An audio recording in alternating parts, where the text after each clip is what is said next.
Culture and Sports Centre in Krumbach tonight. Over 500 people in attendance as Pro Wrestling Austria brings to you Chapter 10.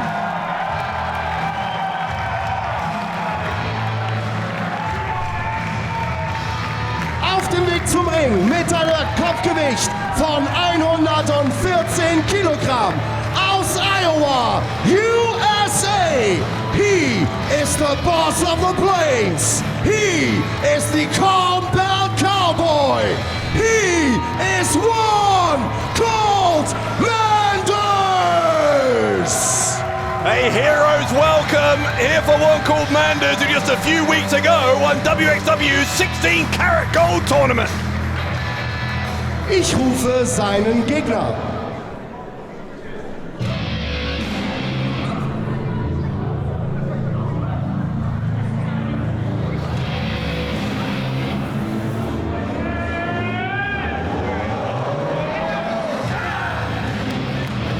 Sie repräsentieren Team Amboss in Begleitung von Icarus aus Dresden, Deutschland. Kampfgewicht 85 Kilogramm. Laurance Roman! Speaking of guys who've won that 16-karat gold tournament, Laurance Roman won it last year. Obviously a part of Amboss, accompanied by Icarus here tonight, but all has not been well in this group. In the recent past, we saw at the end of Chapter 9 a real disagreement between these teammates. Icarus is going to be in action later on tonight, part of the four-way match for the tag team titles here in Pro Wrestling Austria. He's going to be teaming with Robert Dreisker, the other member of this group. But a sign of unity may be to have Icarus out in the corner of Laurance Roman.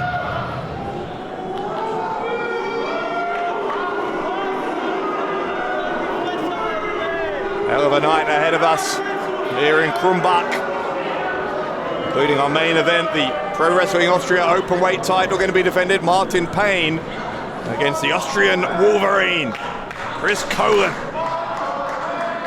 As I said, a four-way tag team title match on the way as well. We're going to crown the first ever Pro Wrestling Austria 9 states champion in a four-way ladder match coming up in just a little while.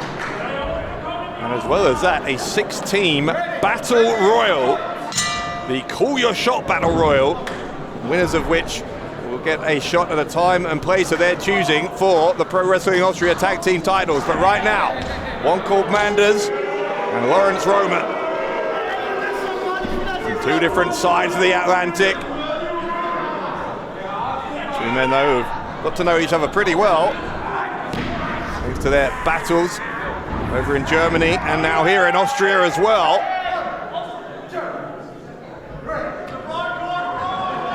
Manders, that huge frame of his, former American football player for the University of Iowa, after which he transitioned to pro wrestling. Trained at the Black and Brave Wrestling Academy by none other than WWE's Seth Rollins. Roman with a little slap to the leg there of Manders. Manders a joke, but Rick Manders not like him being the butt of the joke. Roman had a very cocky smirk on his face as he did that. Wasn't quite so cocky as Manders pursued him across the ring. Referee Rainer Ringer insisting that Roman get back fully into the ring and resume the match.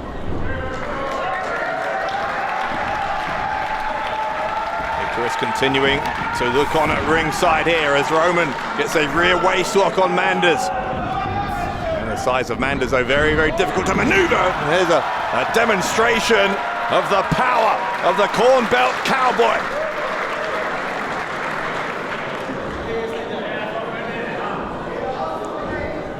Roman regrouping, back to his feet. Icarus continuing to offer that verbal support at ringside. I think that's annoying Manders slightly. Manders knows he needs to have eyes in the back of his head here. Amboss seeking to prove to the world here tonight that they are very much back on the same page as a group.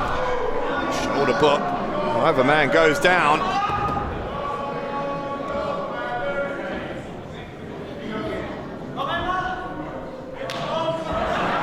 Roman. Slap on the backside there from Manders before he went to the ropes, tried for another shoulder block, and now Manders is the one having fun at the expense of Laurance Roman. Again, Manders doesn't go down off of the shoulder block.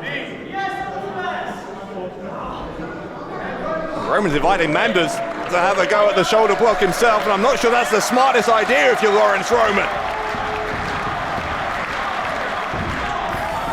Manders will take the run up, and maybe it was smart because Roman lured him in, gets that kick to the midsection. But the shoulder block that time from Manders, and Roman all the way to the outside.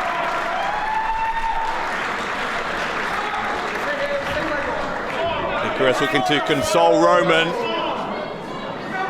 Manders wants him back in the ring immediately. Icarus advising otherwise, telling Roman to make the most of that count. Manders, you can hear the colourful language there as he's taunting Roman. There are some chicken noises being made by the Pro Wrestling Austria fans here. Roman, often somewhat humorless, not taking kindly to those taunts from the fans. On the apron, but didn't get fully back into the ring, which means that the count's not going to be restored from 0. He'll count to 7. Roman trying to get back in. Manders, as soon as he had one foot in the ring there, Roman, Manders charging at him like a bull. Having got a foot in there, that time the referee will restart the count. Manders following him out, chasing him around. Manders not wanting to wait any longer. Roman in the double axe handle as Manders slid in under the bottom rope. What a tour of Europe it's been for one called Manders. Again, winning that prestigious tournament, the most prestigious wrestling tournament in all of Europe, surely. 16 karat gold, and that was just 3 weeks ago. Roman with some chops to the chest. That's another decision he's going to live to regret as Manders fires back. A chop of his own. Stop the heart there of Laurance Roman.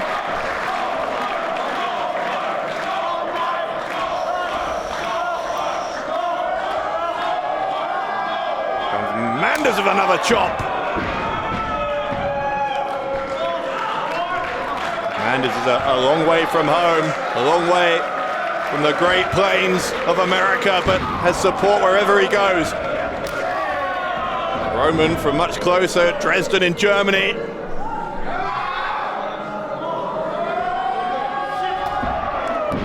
One of those chops from Manders. Manders just taunting Roman here.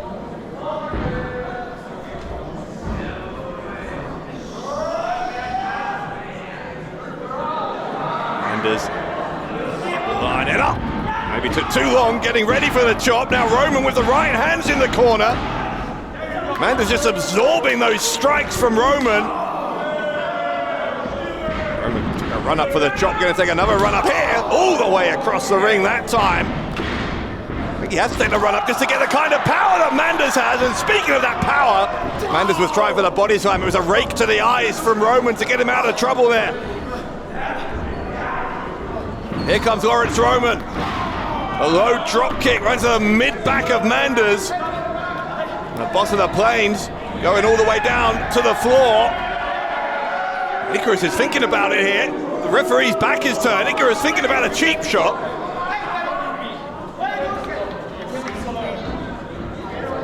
I think Roman is a little frustrated there that Icarus didn't seize that moment. Icarus seemed to hesitate. Had second thoughts about whether he was going to strike Manders. I think he would have got away with it too. Referee was very much distracted by Roman. An attempt there from Roman, and Manders kicking out at 2. Now Manders once more with the heavy artillery, the chops and the strikes.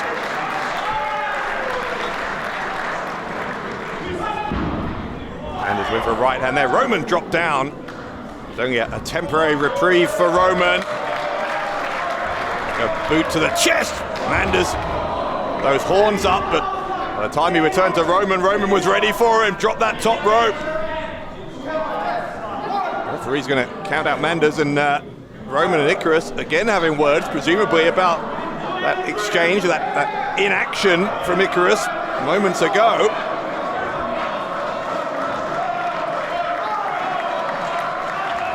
So much for the show of unity here. Some cracks again, showing in the solidarity of Amboss. Manders up to his feet, he's going to beat the count. He's straight back on top of him.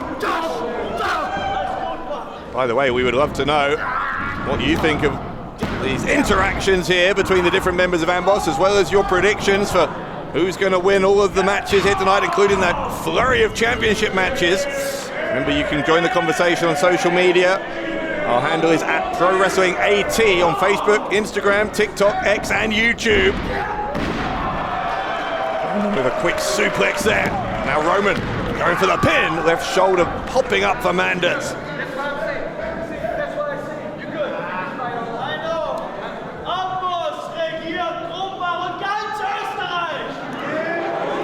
Roman giving an Amboss battle cry there, but I do think as well it's kind of interesting that Dreisker isn't out here, a little bit conspicuous by his absence.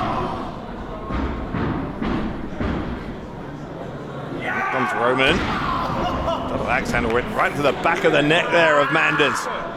Manders having to grit his teeth through the pain. Roman turns him over, hooks the left leg for another two.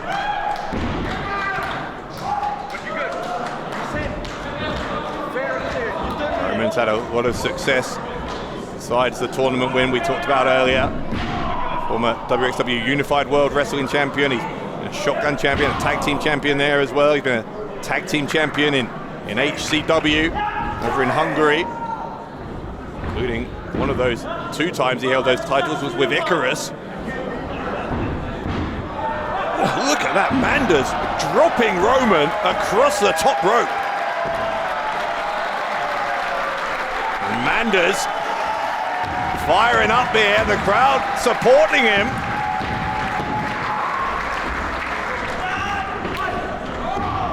Manders blocking every shot that Roman's taking at him here. Here comes Manders, lining up.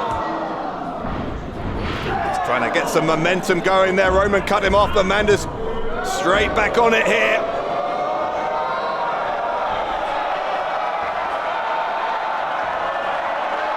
Manders firing him up. There's the elbow. A little bit of Dusty Rhodes influence there on one called Manders.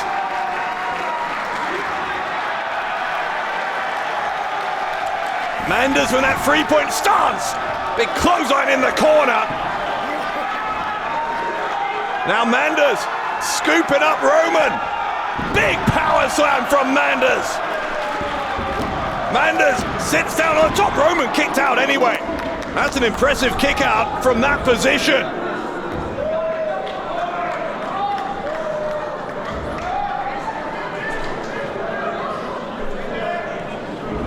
Roman, though, continuing to be in significant trouble here against Manders.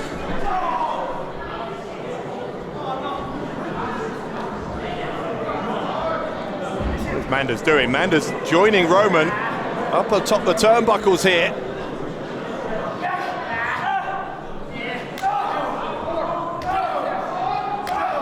Body shots from Roman to try and release himself. Ultimately that was successful. Now Roman's up on the top. Tried for the double axe handle again. This time from the top. Manders caught him though. Could be big trouble here for Laurance Roman. Manders to the ropes, looking for the lariat, instead the discus elbow, and the step up enziguri from Laurance Roman. Roman able to drop Manders on his front. Laurance Roman with the pin on Manders, whose right shoulder just comes up off the canvas in time, keeps Manders in this contest. Okay, you still got this. You still got this. You hear that from Icarus, shouting at Roman, you've still got this.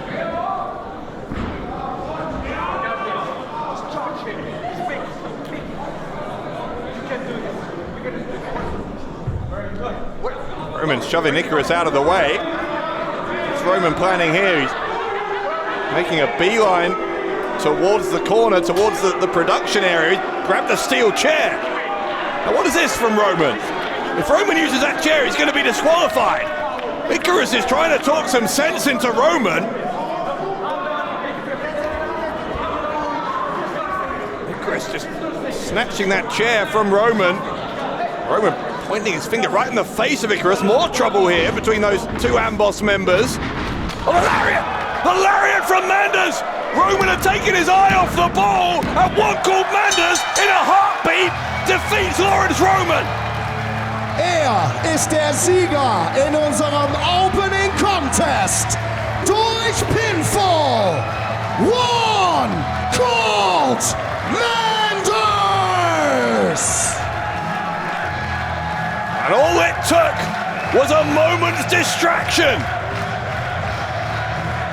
Icarus was trying to help Roman, trying to talk sense into him by taking that steel chair off of him. But that disagreement between Roman and Icarus was enough for Manders to fire up the lariat. Look at these two, Roman and Icarus, continuing to bicker.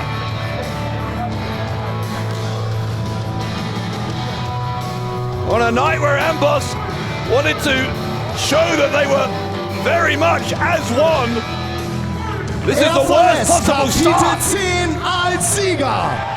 Unser Gaststar aus den USA.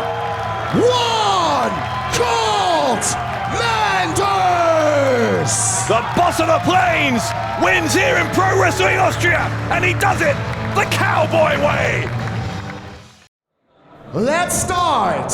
Call your shot. Battle Imperial.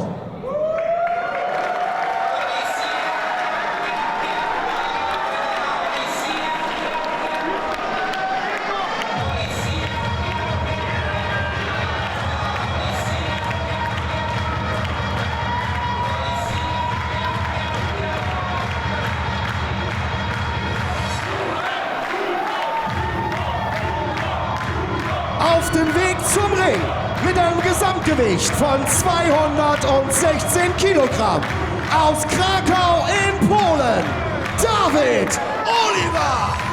Aus Slowenien, ist der Jugo Mirko Panic. David Oliver and Hugo Mirko Panic. Great team to start out this battle. It's not just a battle royal, it's a battle Imperial. The Call Your Shot Battle Imperial. I talked about it at the top of the show. The winning team in this match will get a shot at the Pro Wrestling Austria Tag Team titles any time and place of their choosing within 1 calendar year. The only stipulation is it has to be at an official wrestling event and a Pro Wrestling Austria referee has to be present. The rules of this one, very simple. It's like a regular battle royal. All the teams are going to start in the ring at the same time. A wrestler is eliminated if they're thrown over the top rope and both feet must touch the floor. And the team with at least one member remaining at the end, when all other teams have been eliminated, will be the winning team and earn that title shot.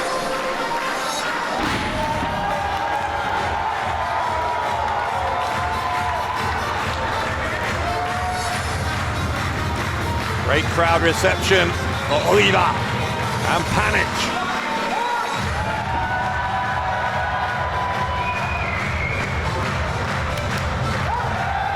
First of 6 teams here in this Battle Imperial.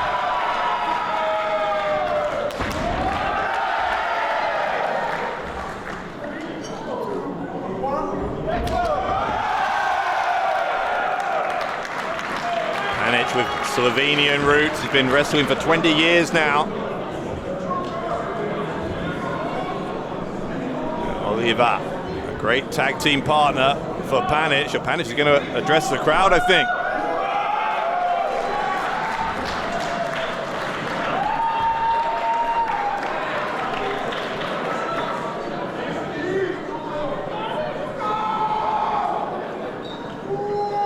Salam alaikum, dobr večer und guten Abend. Abracadabra, wer ist wieder da? Was? Wer?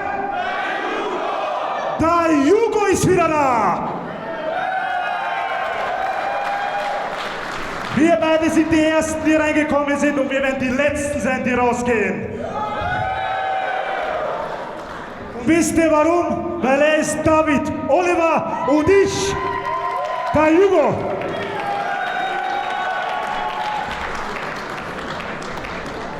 Ich rufe das zweite Team in den Ring. Hugo introducing himself and Oliver. Oliver from Poland, lives in Vienna. He's won championships across Europe as well. Sie betreten die Bühne mit einem Gesamtgewicht von 215 Kilogramm. Sie sind staatenlos. Barbarossa, Curtis Black, Tribe of Worth. Barbarossa, Curtis Black. What a formidable tag team these guys are. The Tribe of Wrath. This ring is going to fill up very, very quickly. We're going to have 12 men in there by the time everyone's made their entrances.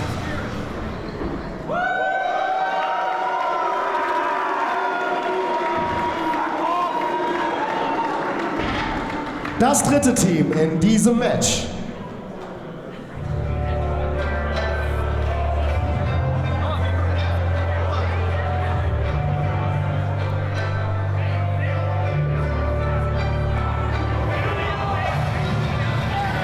Auf dem Weg zum Ring mit einem Gesamtgewicht von 159 Kilogramm.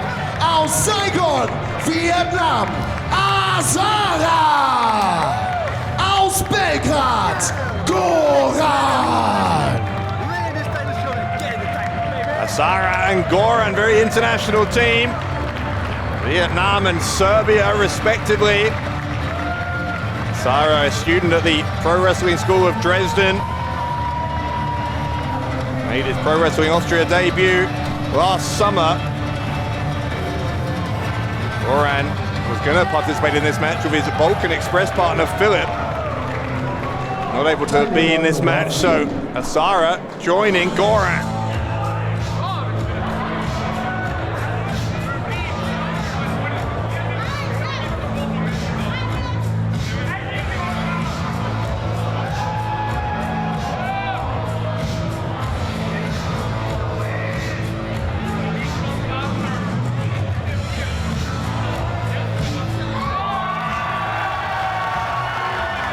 Dieses Team kommt mit einem Gesamtgewicht von 179 Kilogramm. Aus 1150, Joey Bravo! Er kommt mit seinem Stylist, Bernard Leach. Sie sind die Bleach Blonde Bastards! And the Bleach Blonde Bastards, Joe Bravo, Bernard Leach. Quite the reception here from the fans. Bravo was part of the first ever Battle Imperial. It was a singles battle royal rather than a tag team one at Chapter 1. Very first Pro Wrestling Austria show. Das vorletzte Team in diesem Match. Ricky Sky was the winner of that match. There's another tag team now on the way.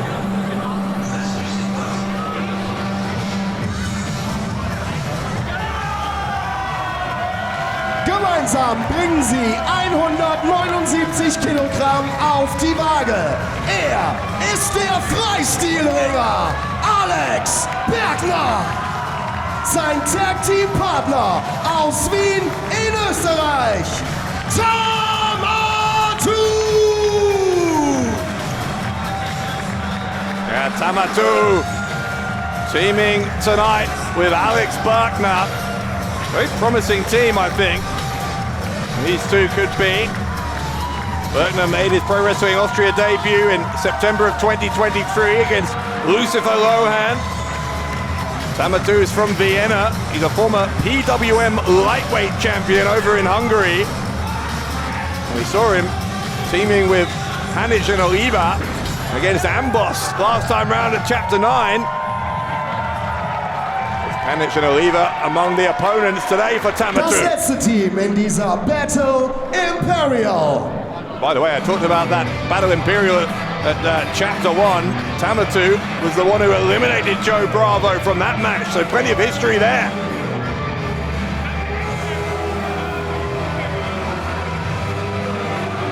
Gesamtgewicht 196 Kilogramm. Aus Hanau, Deutschland, Alex Duke. Sein Tag-Team-Partner, er ist der International Superstar Norman Harras. Zusammen sind sie The Big Box. Baby. They are oozing confidence on Norman Harras and Alex Duke, and why wouldn't they be? They're the current WXW World Tag Team Champions. Duke's making his Pro Wrestling Austria debut tonight. Harras has been part of this promotion since the very first event. Defeated Anil Marek back at that event at Chapter 1. But since then, Harras hasn't found a way to get himself back into the winners column. That defeats against the likes of Peter White, Martin Payne, Chris Colen. He was in the Battlezone Rumble as well. It's been a bit of a hex on Norman Harras that he'll be looking to overcome here. Plenty of success elsewhere. As I said, tag team champion in WXW, where he's also a former shotgun champion. He's a former No Limits champion in Wrestling Cult as the self-proclaimed international superstar.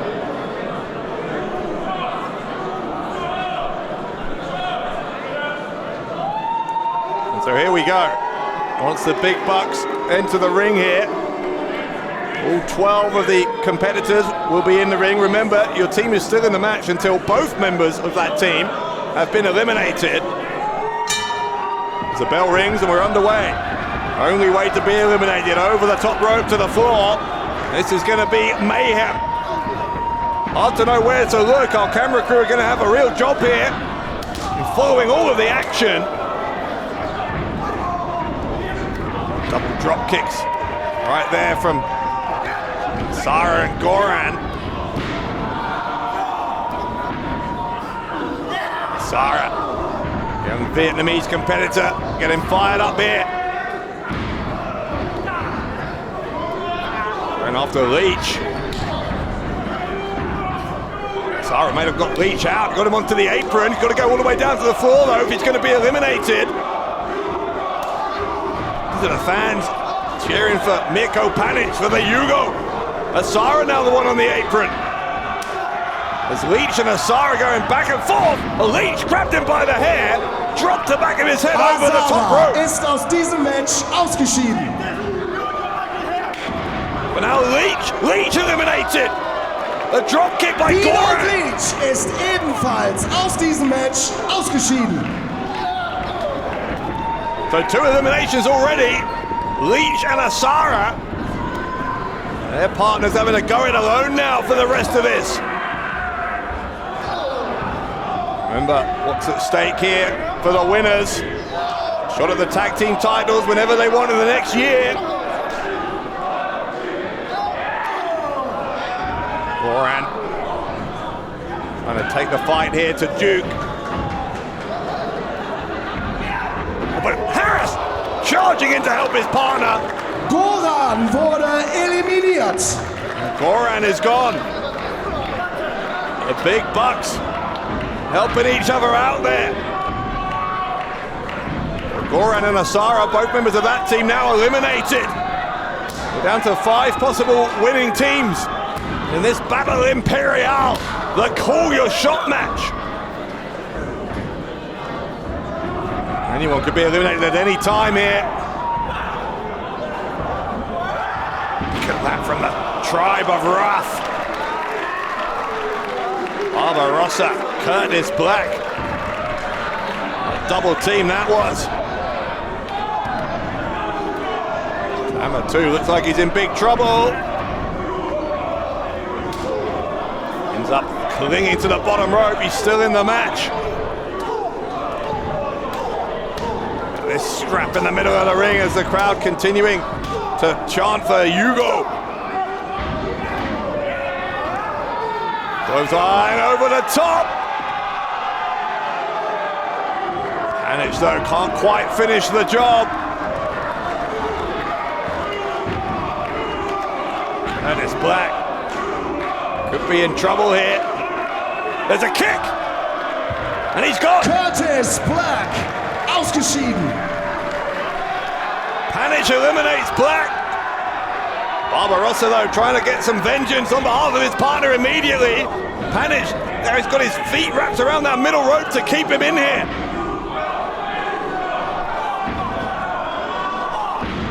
And still the action keeps on coming.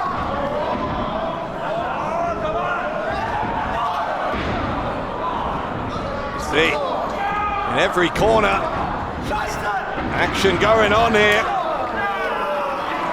Great belly to belly there in the middle of the ring. Tamatu and Berkner looking strong. Well, they were until Barbarossa with a double clothesline.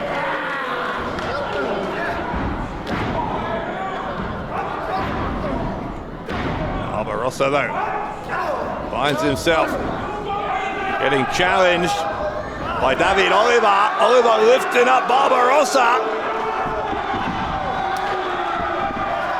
Barbarossa has him up on the shoulders in a torture rack.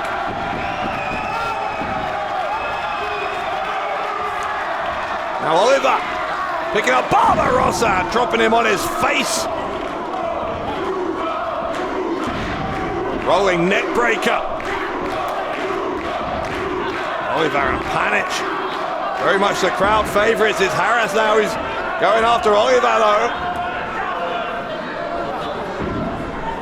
You can see right there Bravo trying to get involved in the action as well. Bravo, in fact, the thumb to the eye of Barbarossa.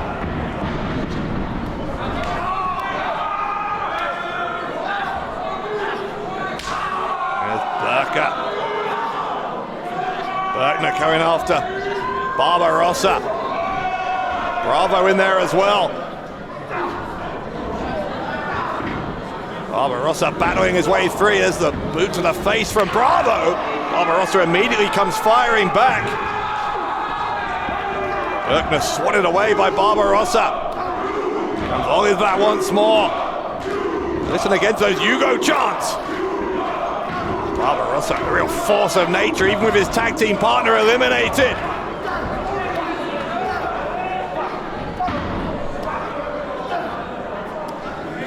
Oliver and Berkner forming a temporary alliance here.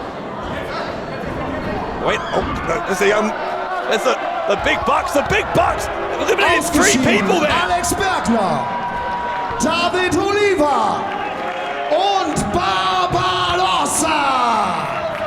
Man, a bumper elimination for the big bucks. Goodness me.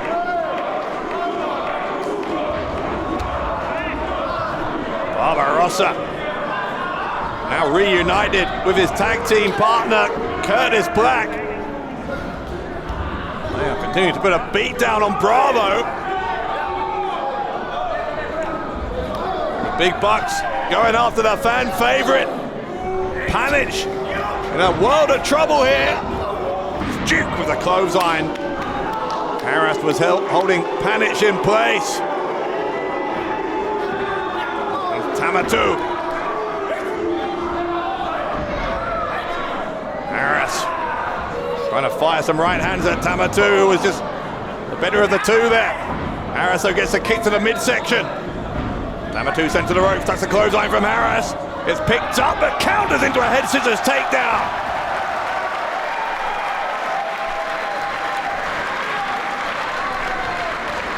Duke. Clothesline of his own there on Tamatu.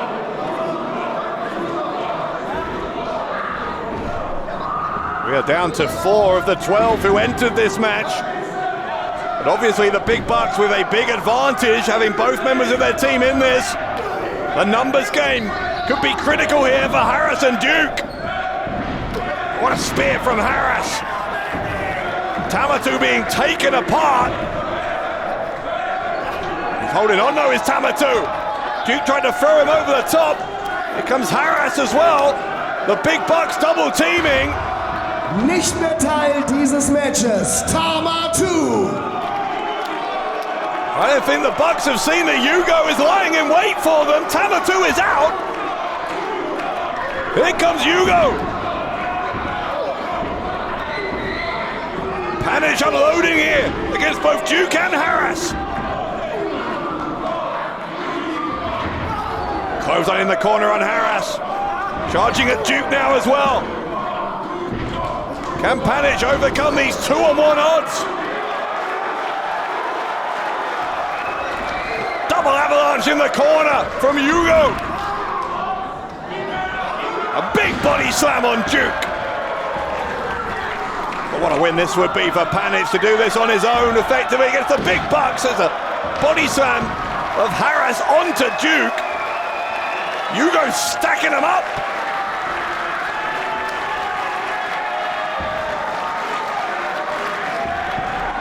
Hugo, the cartwheel splash.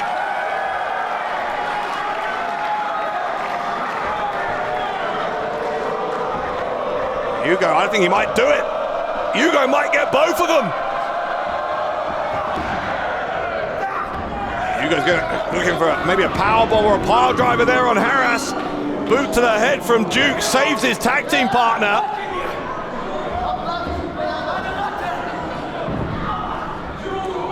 Duke and Harras yelling at each other, trying to coordinate their offense here against Panic. Suddenly the Bucks looking more impressive. Duke ends up on the apron. Headbutt from Panic. Oh, Harras went into his own partner. Duke's eliminated. Das war die Eliminierung für Alex Duke. And now Harras has gone. Panic has done it. Ebenfalls nicht mehr Teil des Matches. Norman Harras. Bravo. He threw Hugo out. Eliminiert der Hugo. What's happening? Die Sieger in der Battle Imperial. Joey Bravo und sein Partner Benoit Leash. The Bleach Blonde Bastards declared the winners.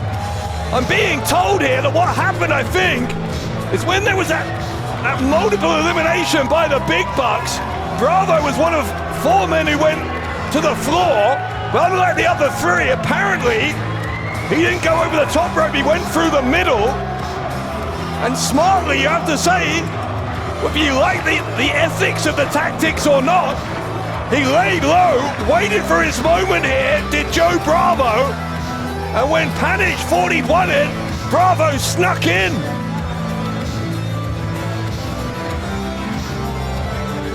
Benoit Leash, Joe Bravo, the Bleach Blonde Bastards signing that contract. The Bastards have indeed called their shot. Offiziell unterschrieben von Joe Bravo und Benoit Leash. Unser offizieller Reinerringer hat dieses bestätigt. Damit Here's the replay, look at this. And did you see that? Bravo was holding on there and he went under the top rope. Meanwhile, he took a beat down. I say he was lying in wait. I'm not sure that's the case. I think maybe he just got beaten up by the Tribe of Wrath. Either way, he recovered. The Bleach Blonde Bastards win the Battle Imperial. Wir machen weiter mit dem dritten Match des Abends. Es ist ein Time Limit von 20 Minuten und Single Competition festgelegt für einen Fall.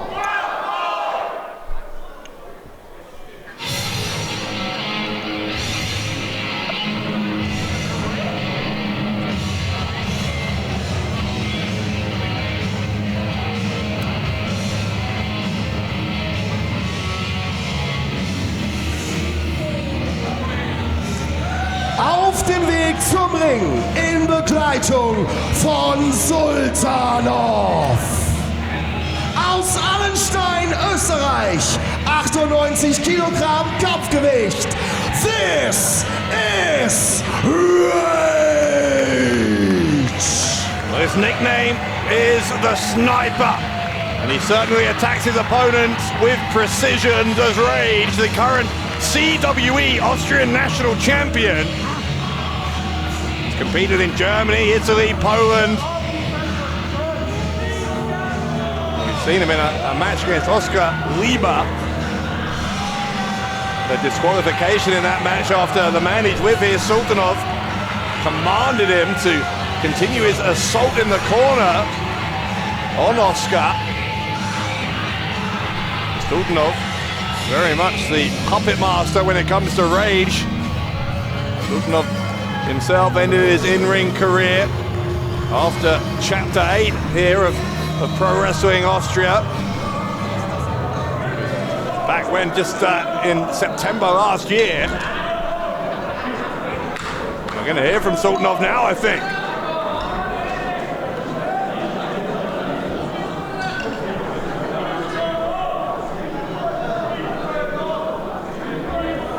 Sehr respektlos, dass ihr nicht aufgestanden seid. Steht jetzt auf! Infantilen Zielgürtel! Vor euch steht ein Musterathlet! Rage! Steht auf! Vor allem du! Zeig Respekt! Steh auf!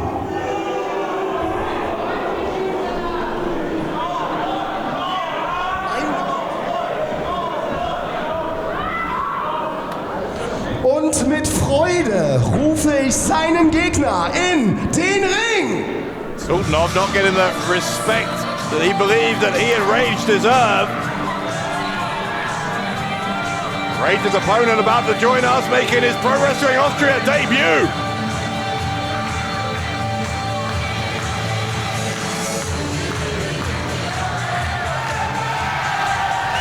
Liebe PWÖ-Gemeinde, hier in Krumbach. Er betritt die Bühne mit einem Kampfgewicht von 75 Kilogramm. Körpergröße 1,75 Meter. Aus dem Erzgebirge, Nick Schreier! I've had the pleasure of knowing this young man for a couple of years now. Nick Schreier, one of the most likeable young athletes you could hope to meet. Making his Pro Wrestling Austria debut, as I said. He's a product of the Pro Wrestling School in Dresden. Former mixed tag team champion in the German Wrestling Federation, GWF in Berlin. Also a two-time WXW Academy champion. Very exciting in-ring competitor is Nick Schreier.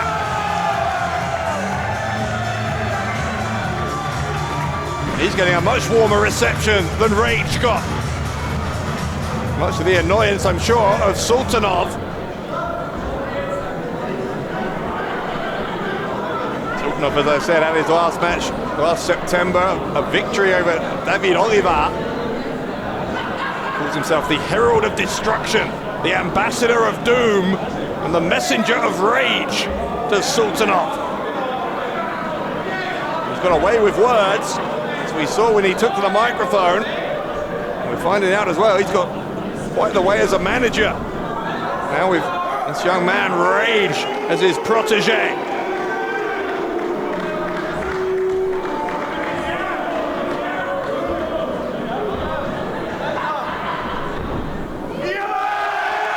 It's night and day, isn't it? The reactions for Rage and for Schreier.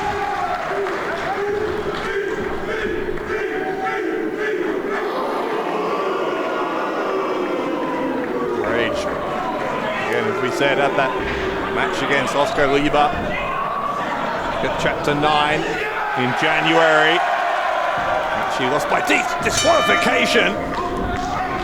Attacked Schreier there rather before the bell even rang. Now it has, and Rage with unrelenting intensity there. His boots on Schreier in the corner. Rage this time, though, half a second too late. Schreier got out of the way. It's a fearless in-ring style, does Nick Schreier.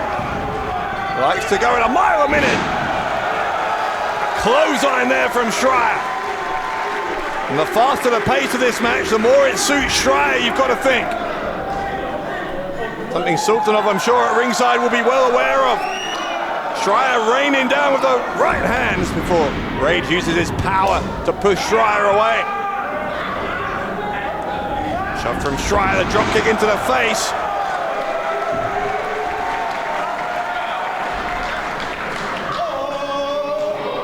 Schreier now with Rage.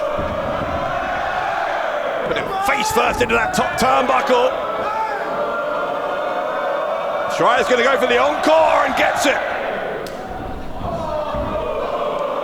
There might be more to come. Might be doing a tour of all four corners here, Schreier.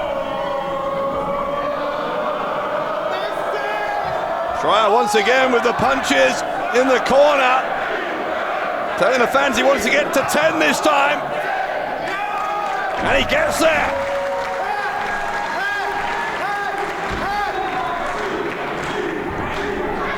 Comes Schreier. Irish whip got reversed. Springboard into the crossbody though from the quick thinking Nick Schreier. It's the 1 count though. It's the sniper. Rolls under the bottom rope to regroup with Sultanov. Schreier was thinking about joining them in the most aerial way possible.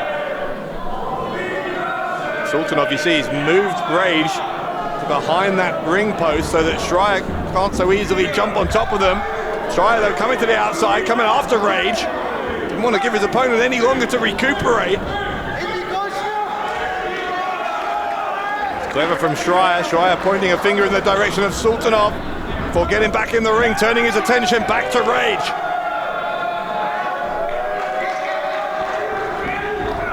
Schreier gets lifted up by Rage. Dropped throat first over the top rope. Here comes Rage with a clothesline. Schreier almost knocked out of his boots by the big man. Rage will hook the outside leg for a 2. Kick out with about half a second to spare there for Nick Schreier.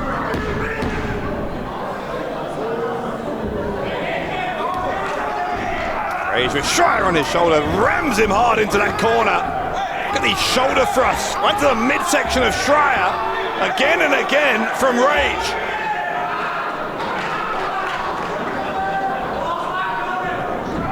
A big hip toss from Rage. Schreier getting sent all the way across the ring. For all of the speed, for all of the courage that Nick Schreier has, he's yet to fully find an answer yet to this strength, this unbeatable power of Rage.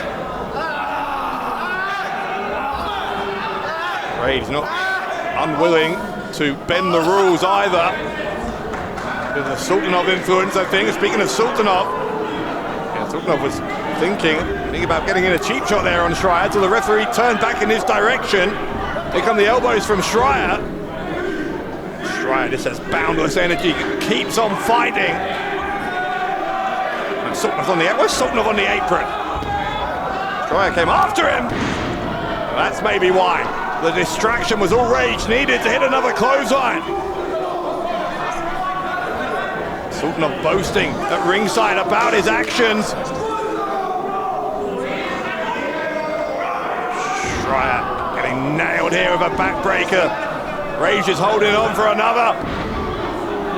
Gets it. On the side of the back, almost in the kidney there before the fall-away slam from Rage. And that distraction from Sultanov has proven to be a turning point. Schreier kicking out on 2. Schreier, although he's still in this at the moment, he can't take many more power moves like that pair of backbreakers he just suffered.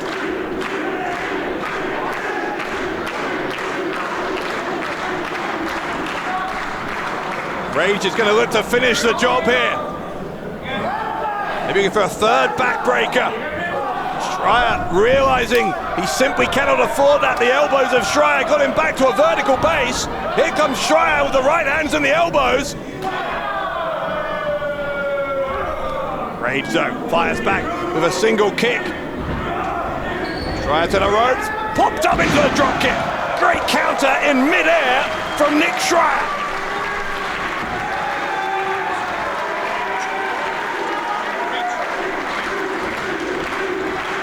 Schreier will take the run-up. force behind that forearm. Even more on that one. Blink and you'll miss it type speed here from Nick Schreier.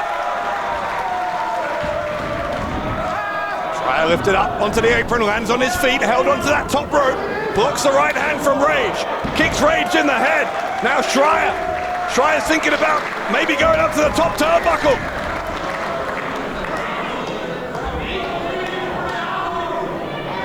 From the top, Rage is looking dazed as Schreier launches into the air. Big crossbody from Schreier. Has he done enough here with the pin? No, he hasn't.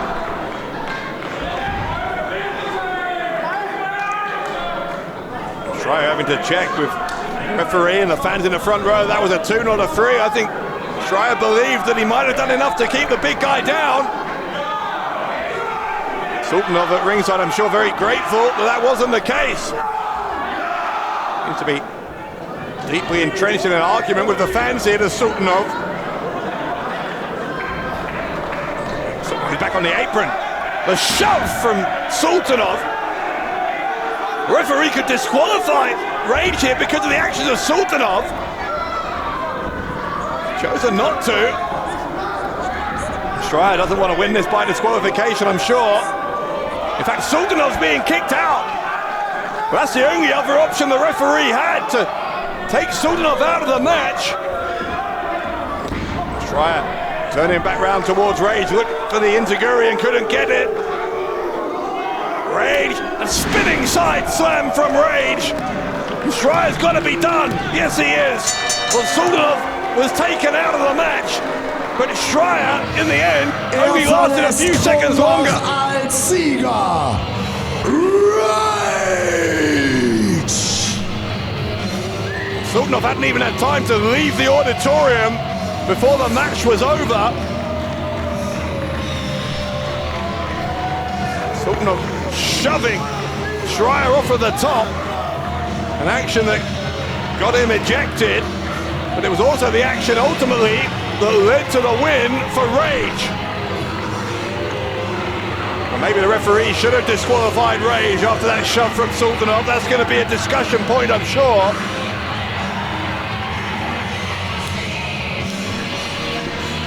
Rage with some unpleasant body language, some sign language towards the fans, Sultanov as well. Rage very much adopting many of the characteristics of his new coach and mentor. The Sniper securing a victory over the debuting Nick Schreier.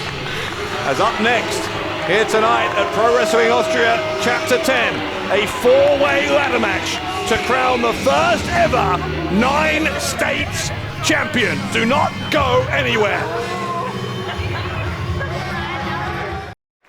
Meine lieben Schätze, der ein oder andere oder die ein oder andere hat sich vielleicht schon gefragt, was hat es damit auf sich? Warum hängt dieser Titel an der Decke der Halle?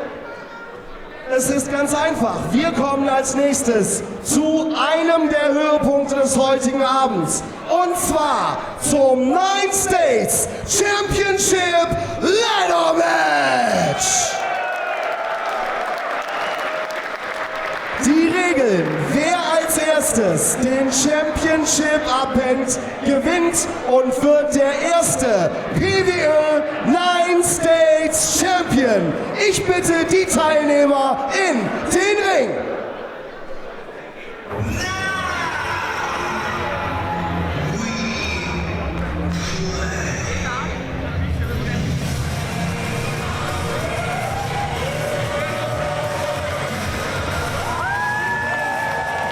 Er betritt die Bühne mit einem Kampfgewicht von 80 Kilogramm. From Old Street, London, UK, he is the master of the half crab, Michael Oku! He's making his return to Pro Wrestling Austria after almost 2 years away. Last time we saw him was at Chapter 4. First chance. Michael Oku since then becoming, by many people's reckoning, the MVP of European wrestling. He is the undisputed British heavyweight champion over in Revolution Pro Wrestling. That's the title belt he's wearing to the ring. And tonight, here he looks to become the first ever Pro Wrestling Austria 9 states champion. But he's going to have to overcome 3 opponents and be the first to climb the ladder and claim that championship gold.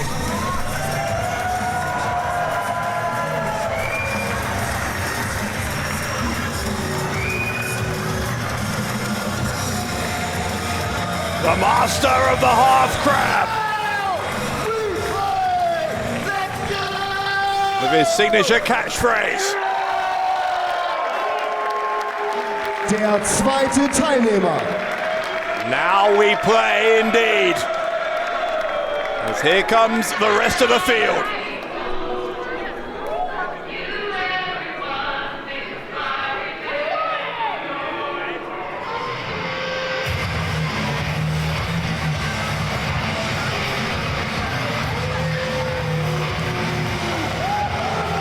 Aus Karlstadt in Deutschland. Kampfgewicht 83 Kilogramm. Er ist der SWR Urturm-Champion, Lucifer Lohan! Another man bringing championship gold with him to the ring, Lucifer Lohan, the Urturm champion, Urturm meaning clock tower, to the clock tower champion in SWR. Also a UKWA national champion in 2023 at the weight category of under 90 kilograms. We saw him at Chapter 9, Lohan, beating Asara.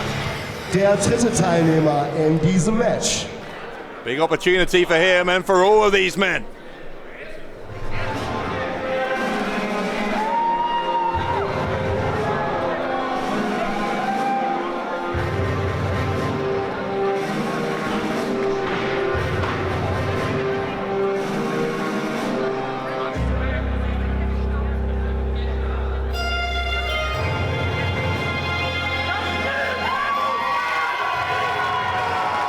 Auf dem Weg zum Ring in Begleitung von Teotima. Er ist der Wrestler mit dem 5-Sterne-Mustache aus der Slowakei, Ricky Sky! And Teotima and pretty Ricky Sky, the man with the 5-star mustache. Another man who we saw at Chapter 9 under pressure. A win for Sky over Yuto Nakashima at our last event. Controversial win though. He used his mirror behind the referee's back as a weapon. That mirror, you can see it in his hand now, he carries it everywhere. Some real narcissistic tendencies for Ricky Sky. God, they would only get worse, I'm sure, if Sky were to go on and become the first ever 9 states champion.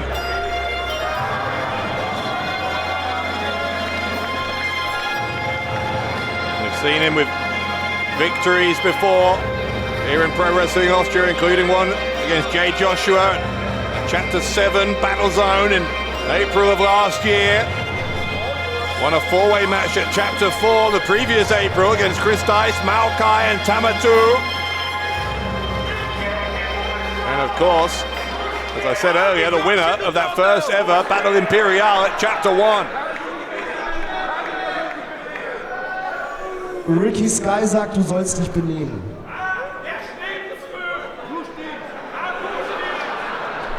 Ich rufe den 4. Teilnehmer in diesem Match.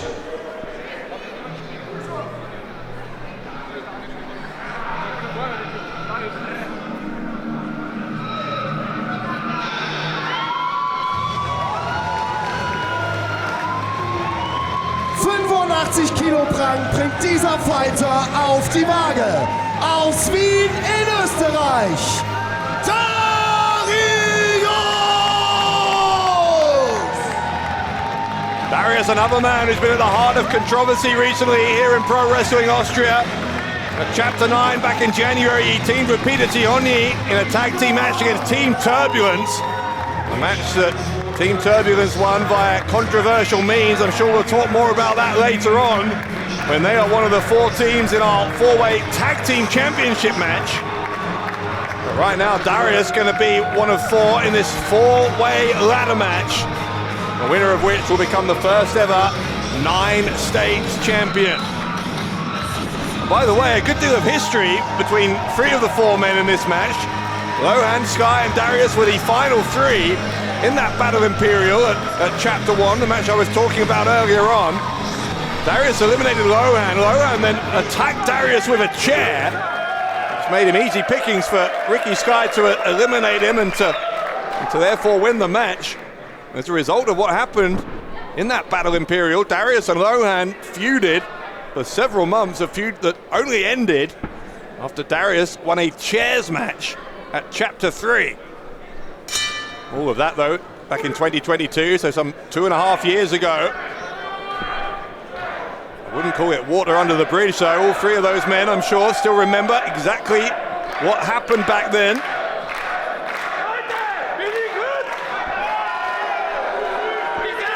Sky trying to tell the crowd how brilliant he is.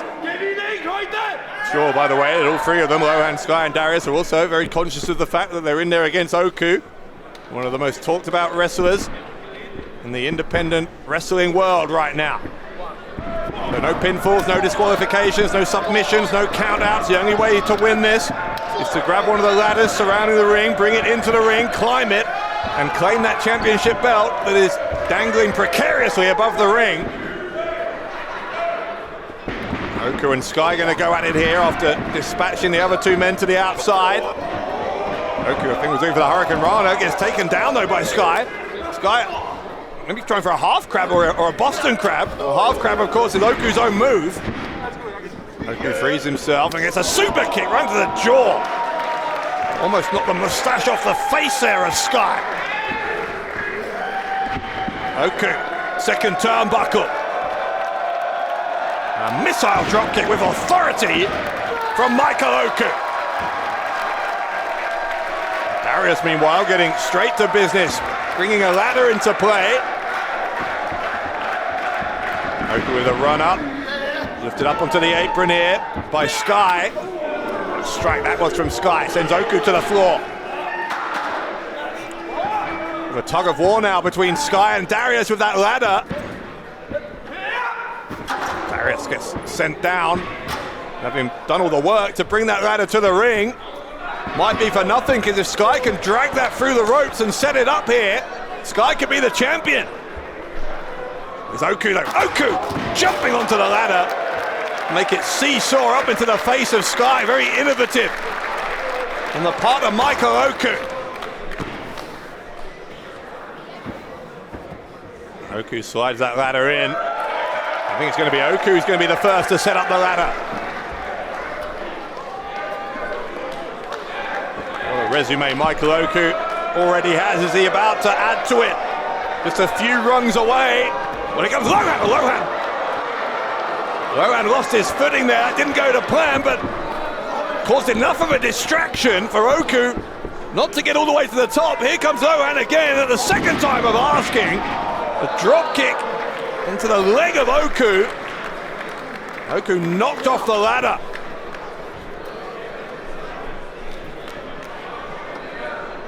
Now Lohan climbing. And then got rid of Oku. Darius not going to let Lohan climb any further though. These 2 renewing their hostilities from those early days of Pro Wrestling Austria. Lohan is the Canadian Destroyer. Let off the ladder into the Destroyer on Darius.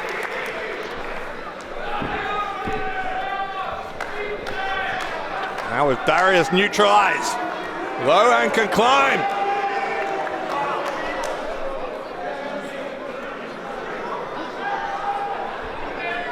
Lohan still got the ring to himself. He's got his fingertips there.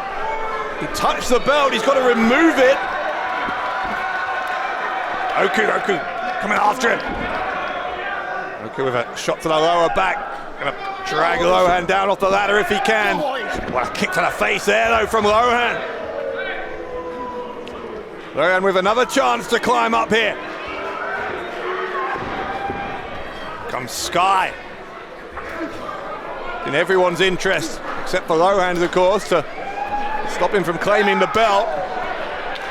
For a moment here, Oku and Sky find themselves on the same page. Oku's brought a second ladder in. Oku, I think, realising that both sides of the existing ladder were already occupied, so he's made a new route for himself. And while those two are fighting, Oku might claim the championship. Lohan, just in the nick of time, saw what Oku was doing, stepped from one ladder to the other. All three men, though, high up. Make that all four, because Darius joining them.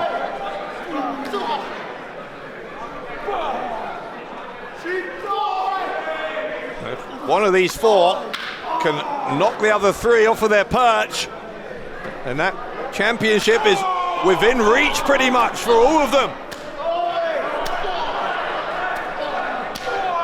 Flurry of chops from all four men. That's so dangerous, this though. Those ladders, not the most stable of items. Sky is the one going for the belt. I told you it was dangerous. Sky and Darius knocked off their ladder. We're down to Lohan and Oku again. In fact, we're down just to Lohan. Lohan, what's he thinking here? If he reaches for the belt, he could be the champion. He's absolutely fixated on Oku. I think that was an opening for Lohan. Oku, though, with Lohan bent backwards over the top of the ladder. Now a half crab over the top of the ladder. The master of the half crab can apply that hold in any situation. It's Michael Oku proving here. Rough landing as well for Lohan. Oku, if he can adjust his footing, he can reach up, he can claim the championship.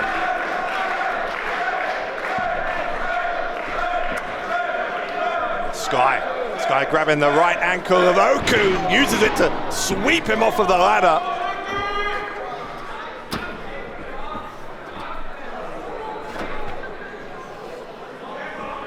Sky having moved that one ladder into a diagonal position. What's he doing? He's moved the other one out of the way.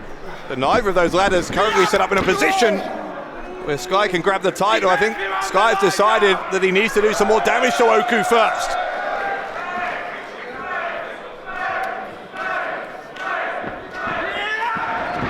Oku almost sent into the ladder, was able to slam the brakes on, and then Oku with a big back body drop. The spine of Sky hitting the steel rungs of that ladder.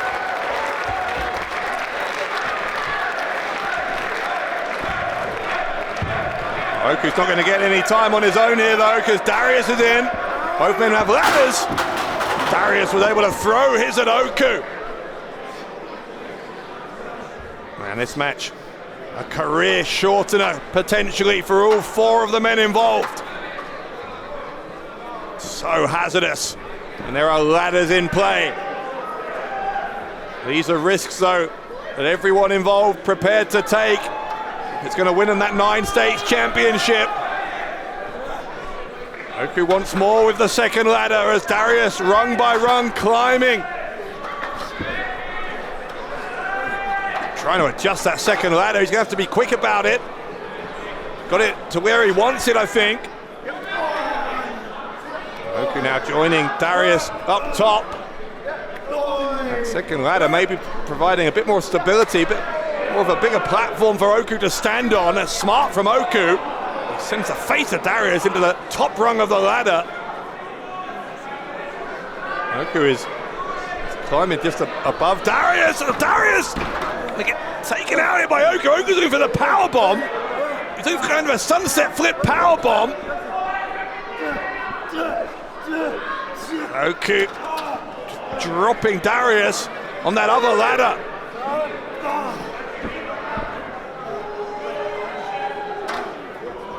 Darius trying to reposition that ladder. Another super kick from Oku. The couple of times in this match that Oku has found the mark with a super kick.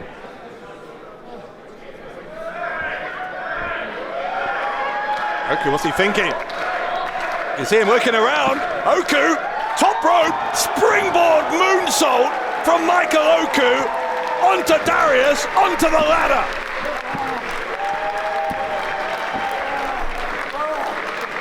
Oku took a risk, it paid off, but he's hurt himself in the process.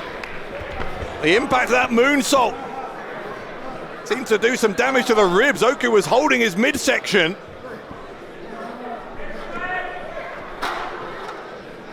Come on! Oku firing up the fans as once more he'll try to climb. But Lohan's in there now. Does Lohan know where he is? He's got to regain his bearings quickly, and he does. Yeah. Oku again swept off the ladder. Now Oku the victim of a super kick. Lohan will climb.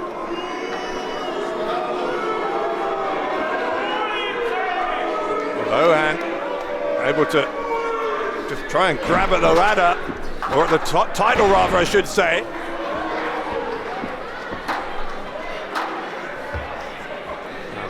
Lohan getting frustrated. He wasn't able to grab the ladder in the way he wanted. What's he doing here? He was maybe having trouble keeping his balance. And he's gone for a higher up ladder. I think that's a taller ladder than the one he had. Lucky Sky got a hold of the other end of that ladder.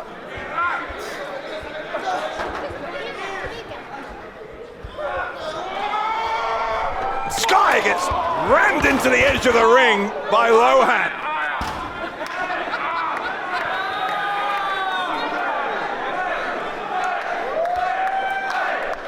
Bad impact there for Sky, who somehow is back on his feet. And again grabbing the ladder. Risking the same fate again, I think, here is Sky. Sky's trying to negotiate with Lohan. Chill. Ich weiß, du heißt Lucifer. Schlag mich nicht. Two men negotiating. Machen das beide gemeinsam. Okay? He's suggesting maybe a detente here, but here comes Oku! Oku with a Fosbury flop onto the ladder to knock down both Lohan and Sky. Talk about self-sacrifice. That must have hurt Oku, but the adrenaline is flowing for Oku here.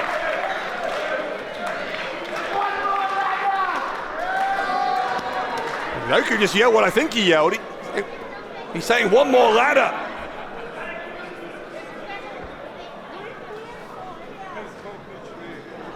Oku's grabbed, not a ladder. Is that a ladder? It's a table. Michael Oku hasn't found another ladder, he's found a table.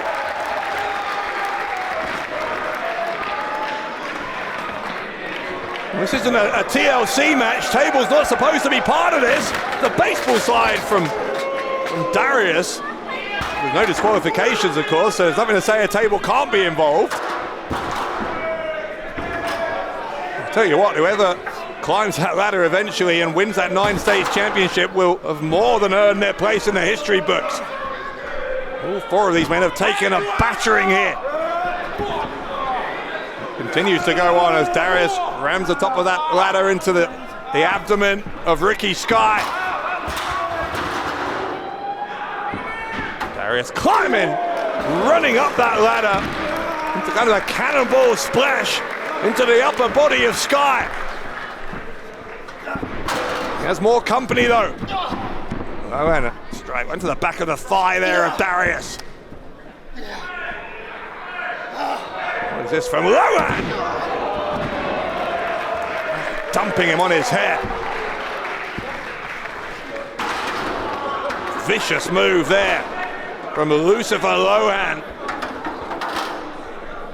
Pressing the spine, you've got to think of Darius. That's going to buy him plenty of time. Slides that ladder in. Looking to ensure that Darius, not a factor here. Some more shots to Darius. Again, these two men who know each other so very, very well. Lohan fully aware. He'll do a lot of damage to Darius to take him out of the fight. Gonna do a lot of damage here if he nails this. He's looking for a superplex.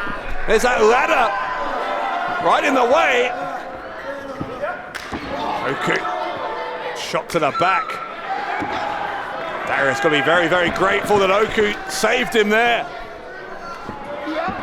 Oku with a body slam. He's going to slam Lohan, I think, onto the ladder.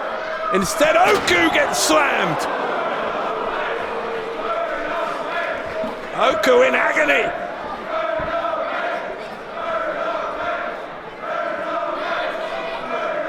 Oku just lying prone on that ladder after that body slam. Darius in a bad spot as well. Lohan's coming back looking for that superplex.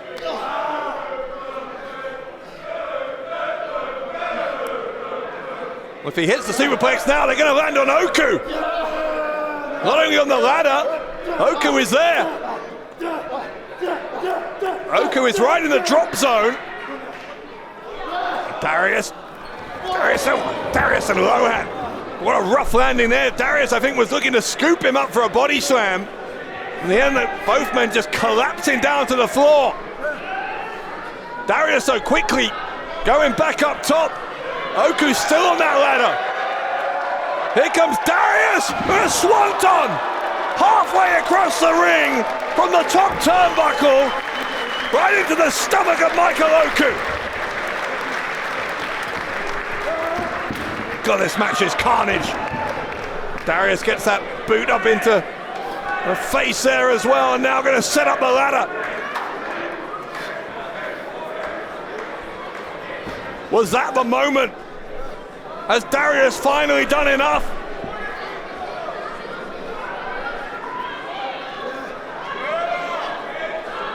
Darius climbing. Oh, Diatima, the valet of Ricky Sky. She may have been the last line of defense here. She's going to pay a price. Diatima going to pay a price in the hands of Darius.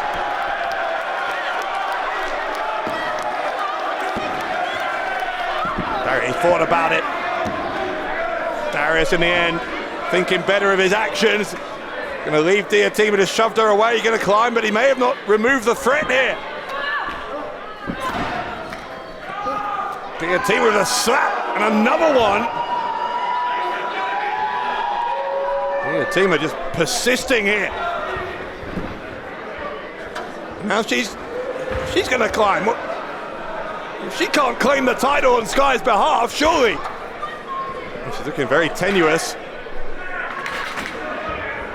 I think Diatima looks like she's maybe afraid of heights. She is physically shaking as she thinks about climbing.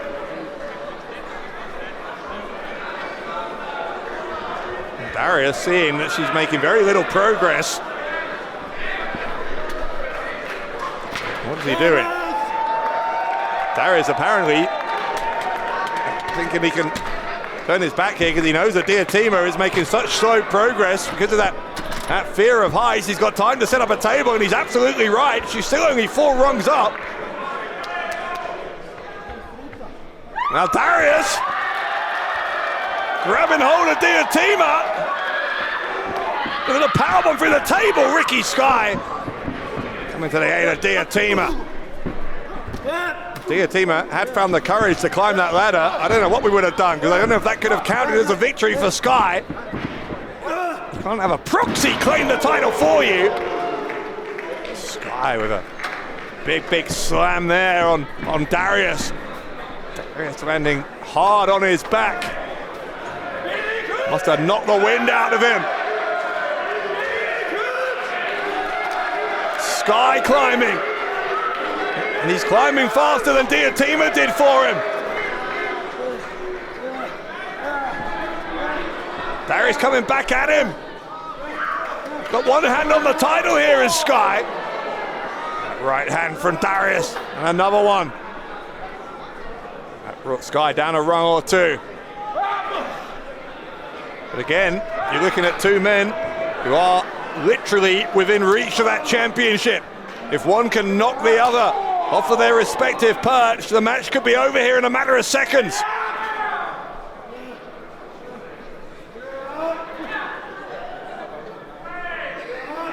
Darius looks to be getting the better of this exchange, but Sky still holding on, he's still up there. Literally touching that title. In Darius's case, it's almost touching his head. If he could just get rid of Sky for a few seconds, he could claim that championship. Look at him ramming the head, ramming the face here of Ricky Sky to the top of the ladder. Sky almost falling off. Darius with one hand on the title again, but Diateema's coming back. A low blow on Darius from Diateema. Overcoming her fears that time to help her man. Now Sky's gonna shove Darius through the table, for God's sake. Darius goes through a table, and Ricky Sky finds himself alone on top of the ladder. He claims the title and becomes the first ever 9 States Champion. Ist der Sieger in diesem Match und damit der erste PWÖ 9 States Champion, Ricky Sky! Sky gets it done in a brutal 4-way ladder match. And when it came down to it, the assistance of Diateema was indeed the difference.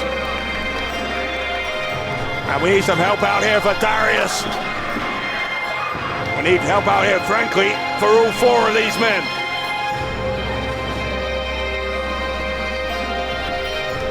Ricky Sky making history at the expense of Darius, Lohan, and Oku.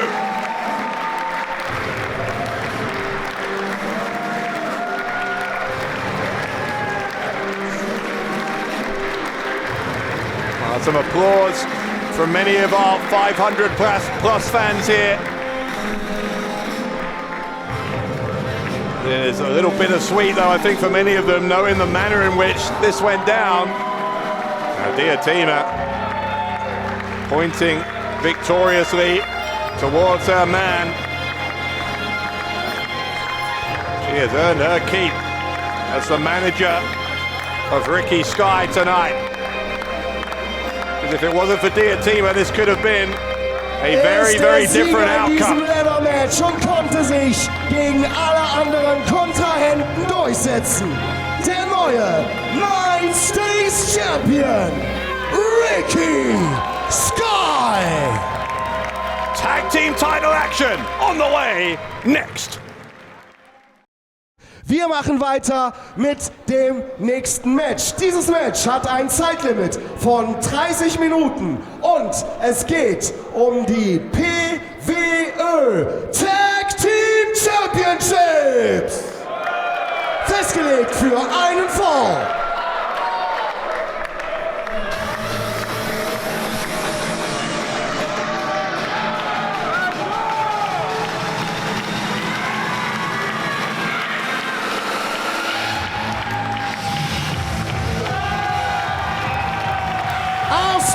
In Ungarn, Gesamtgewicht 230 Kilogramm, Attila Wilmosch, the Gulyas Bros!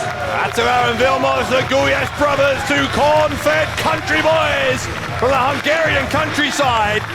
And until January at Chapter 9, they were our tag team champions. Gulyas brothers issuing an open challenge on that night. That proved to be a fatal mistake when the challenge was answered by Sanity, Big Damo and Axel Tischer, who went on to win the match, claim the titles. But the Gulyas brothers getting their rematch here this evening. It's not going to be a straight 2-on-2. Going to be 4 teams involved in this. Tornado rules, so no tags required. And it's a 1-fall match, so the first team to score a pinfall or submission over any one of their opponents will walk out of Chapter 10 tonight as the tag team champions. Das zweite Team in diesem Match.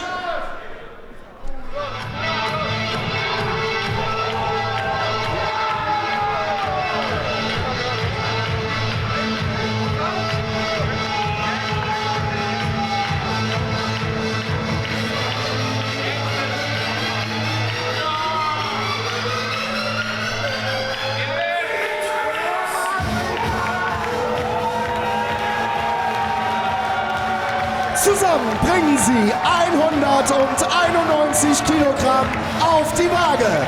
Aus Graz in Österreich, Tornado, Torpedo, Team Turbulence!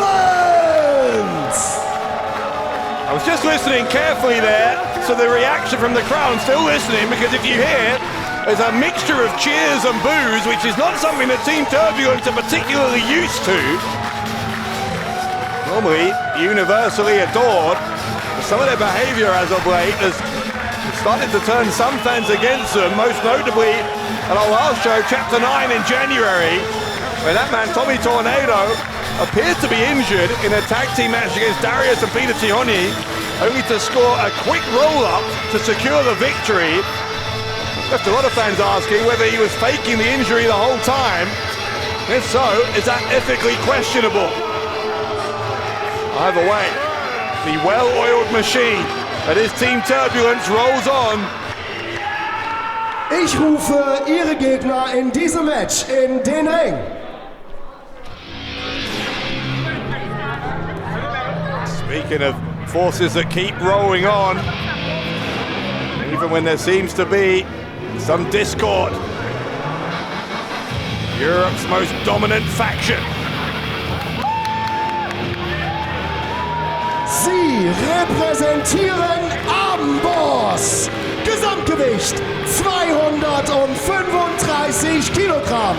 Aus Budapest in Ungarn, Icarus. Sein Tag-Team-Partner aus Gelsenkirchen in Deutschland, Robert Bradshaw. It's the second time that we've seen Icarus here this evening. Seemed like Laurance Roman held Icarus partly responsible for Roman's defeat to one called Manders in our opener tonight. A real confident swagger in the step of Icarus as he and Dreisker come out here. Just as Amboss earlier were looking to prove that they are very much as one, on the same page.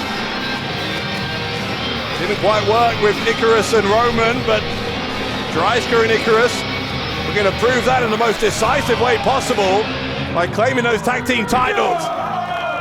Two men who are multiple-time tag team champions elsewhere. They have won just about everywhere they've gone in Europe. Das letzte Team und die Champions in diesem Match.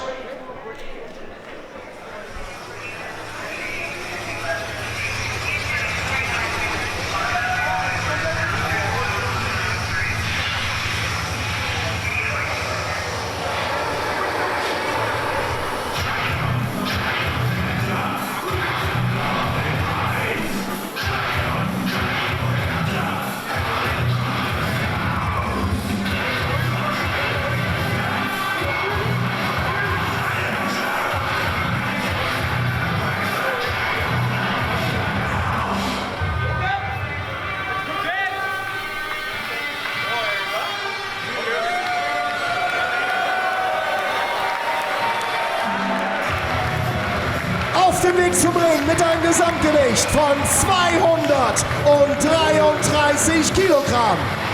The Beast from Belfast, Big Demo. Sein Tag-Team-Partner aus Dresden, Deutschland, Axel, the X-Men, Tisha. Sie sind die PWÖ Tag Team Champions. Ladies and gentlemen, Sanity! little surprise it was back in January when these two answered that open challenge from the Gulyas brothers. You can see the results. Sanity, Big Damo, Axel Tischer, now the Pro Wrestling Austria Tag Team Champions. But could it be one defense and out here tonight? Because under these rules, with one fall to a finish between these four teams, the champions wouldn't have to even be involved in the decision to lose the titles.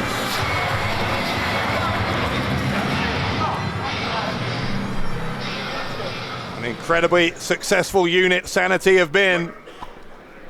These two, along with Eric Young and Nikki Cross, of course, forming a group in WWE just a few years ago. These two men, Damo and Tischer, the current Body Slam Tag Team Champions. Well, Sanity, former NXT Tag Champions. Been former Progress Tag Team Champions as well. And even as singles competitors, both Tischer and Damo have had unbelievable careers. The Beast of Belfast is the current OTT World Champion in Ireland. Tischer, the current Progress Atlas Champion. And many other accolades as these 8 men starting to brawl after that opening bell. Remember, no tags required. Everyone is legal in the match from start to finish until we get a decision, but hold on now. Well, this is going to be quite the confrontation. Big Damo and Robert Dreisker, 2 super heavyweights. I'm locking up. Colossuses here. Dreisker, as you may have heard, making a point again on his way here into the ring tonight, being announced from Gelsenkirchen, Germany, where he now lives. Even though he's from Austria, trying to antagonize the crowd, it feels like, as these two men trying to knock each other over. Saying about an irresistible force and an immovable object, very applicable with these two going at it. Dreisker, the first ever Pro Wrestling Austria Openweight champion, held it for 588 days. As the rest of the field get back in here, suddenly again we find ourselves with all 8 men in the ring. We'll make that 7. Dreisker thrown into the ring post, goes through the ropes. Team Turbulence with a double dropkick on Tischer. Tischer's out of the ring as well. Here come the Gulyas brothers. Attila and Vilmos focusing their attentions on their compatriot here, Icarus. A man who helped train them, by the way. Icarus is going to go 2-on-1 here against these young men. Icarus sent to the ropes, picked up, and dropped hard on his front. The bull of the village, Attila, slammed down onto Icarus by his brother Vilmos. Here comes Tischer though. Tischer trying to lift Attila in a German suplex. There's the elbow to the face. Tischer ended up on the shoulders. Damo saves Tischer. Damo with the crossbody on Vilmos. Sleeper hold from Tischer. The backcracker. Damo with the running senton. Great tag team synergy here from Sanity. Here comes Team Turbulence. Call themselves a well-oiled machine, and that is why. Tornado and Torpedo. Such an impressive tag team unit, which does though beg the question why they had to employ the kind of tactics they did back in January against Darius and Tihoni.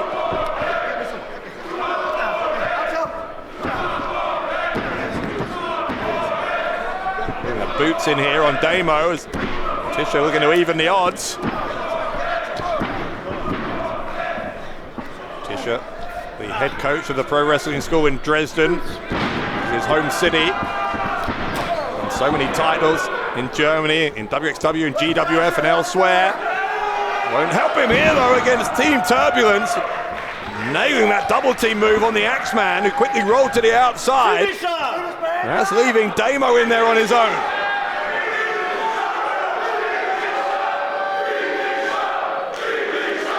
And you can see there's a contingent of fans who are still very much on side with Team Turbulence, but here comes Dreisker.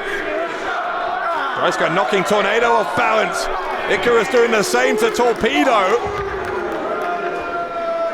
Amboss looking to replace Team Turbulence here as the duo who are going to maybe take the fight to Damo, maybe not. Vilmos, Attila, the Gulyas brothers coming after Amboss. Another double team on Icarus maybe. No, Icarus stops that from happening that time. Puts his fingers into the eyes of Attila. Dryska was able to dispatch Vilmos. A clothesline from Dryska on Attila.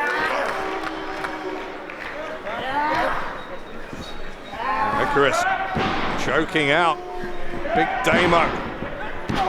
Remember, one fall, one pin, one submission. That's all it'll take for any of these teams to win this and to walk out as tag team champions. There's absolutely no respite in this kind of match. Just as soon as you think you've got one opponent down, another one comes at you. What Amboss are finding here.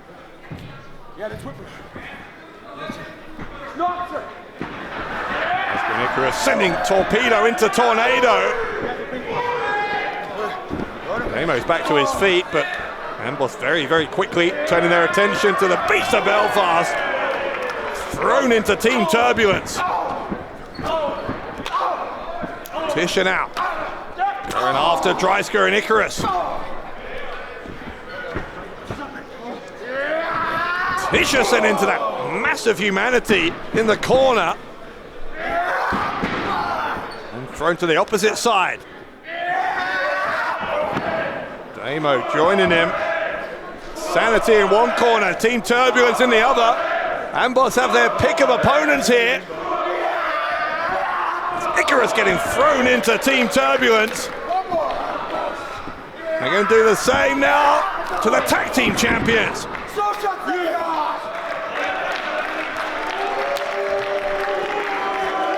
Amboss looking dominant just as they always like to. But when they turn around, they're going to see the Gulyas brothers. Here we go with the punches to the face here. Attila and Vilmos. Strikes to Amboss. Icarus went down.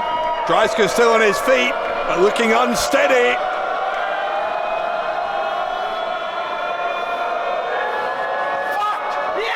Dryska letting out an expletive as he realized his predicament, but he realized it all too late. Got struck in the face there. Icarus sent into his own partner. Gulyas brothers looking to regain the titles they lost just 2 months ago. Vilmos gonna send Attila across the ring, I think. The cannonball into Amboss from the Gulyas brothers. Oh, what a double team. The kick to the head, the power slam, and Sanity breaking up the pin, saving their tag team titles for now. All action here at Chapter 10 of Pro Wrestling Austria for the tag team titles. It's been an action-packed night right from the very beginning. Tisha leaping over his partner, takes out Attila, gonna take out his brother as well. The double team from Sanity. Big Damo gets his huge frame on top. I don't know if Vilmos would have kicked out if it wasn't for Team Turbulence breaking it up.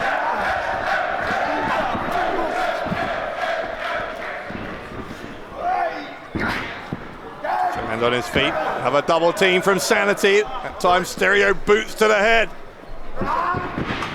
Remember the Team Turbulence getting caught up with Big Damo. Tornado though, wiping out Tisha. And Damo getting taken down, a double Uranagi. And again, listen to the mixed reaction here for Team Turbulence at the prospect of a tag team title win.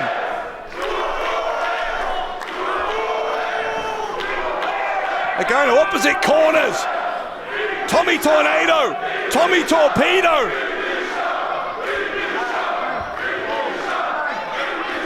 Double team. Both men leaping off the top onto Damo. The double pin, and Icarus breaks it up with less than a half a second to spare. Was that the best chance that Team Turbulence will get?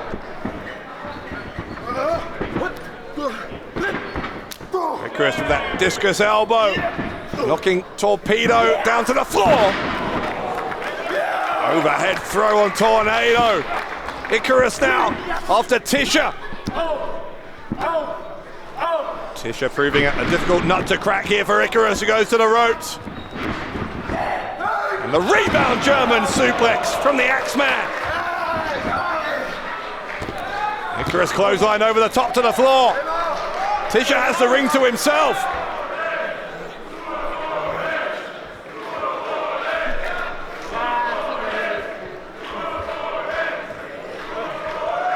There is 1, 2, 3, 4, 5 or 6 guys down on the outside. Tisha sees it.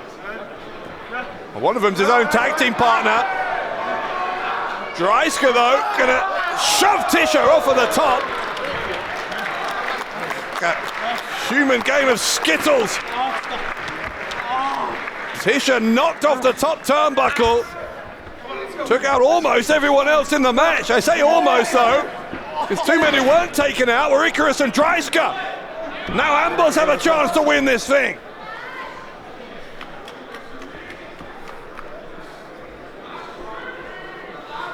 What is this? Dreisker's got a chair. This is reminiscent of what Roman wanted to do earlier. I'm winning this. That's what you're going to do. There's no disqualifications here in a 4-way match, as Dreisker is telling the referee, he said, what are you going to do? The referee getting shoved down by Dreisker. Icarus doesn't want to win it this way. What are you doing? It's not about stopping a disqualification this time, it's about winning the right way. Oh, Dreisker and Icarus. Don't be stupid. I can't agree. When you hear that, Dreisker saying, don't be stupid. Don't be stupid. No, we don't use that. Don't be stupid. Another Amboss disagreement here happening. Who do you think you are, huh? Who do you think you are? Give me that chair. Dreisker trying to assert his authority. Icarus let go of the chair, but it hit Dreisker in the face. And Icarus runs into the boot of Vilmos. The Gulyas brothers. The double powerbomb. The roll up. And the Gulyas brothers regain the tag team titles.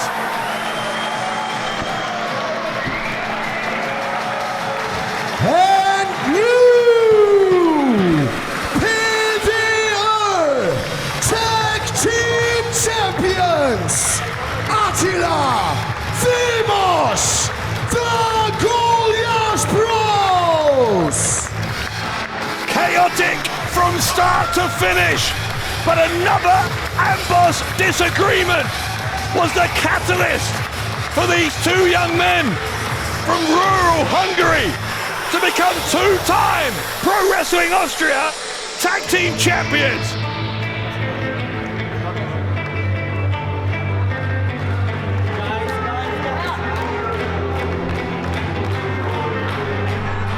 Wait, Team Turbulence getting into the ring. They thought this was going to be their night. Get them snatching the titles. That's getting a pretty heated reaction as well. What are they going to do? Are they going to present the Gulyas brothers with the titles, or what? What is going through the minds here of Tornado and Torpedo? I know these two are disappointed, but they'll show some kind of level of sportsmanship.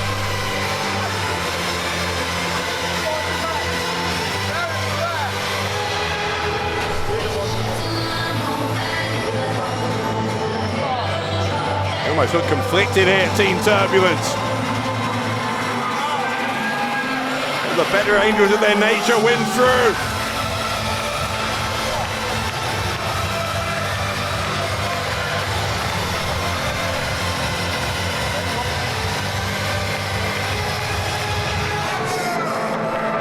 Good to see.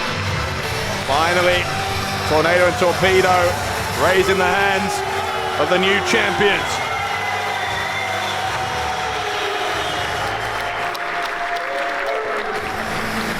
The Gulyas brothers on top again.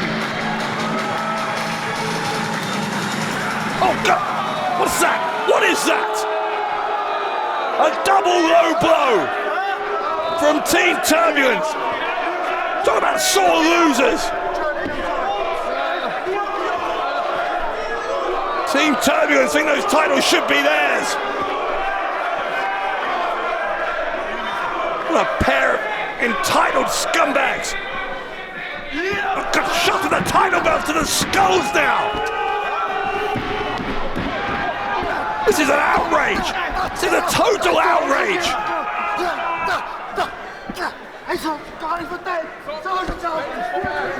Tornado and Torpedo have completely lost their minds here. This should be a moment of celebration for the Gulyas brothers. Instead they're being just ripped apart by Team Turbulence. Someone's ringing the bell. How's that going to help?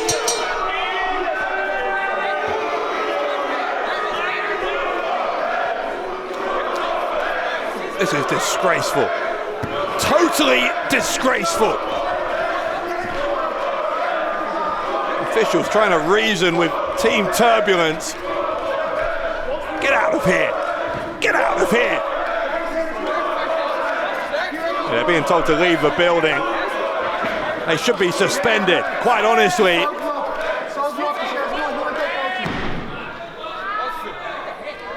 Totally shameful.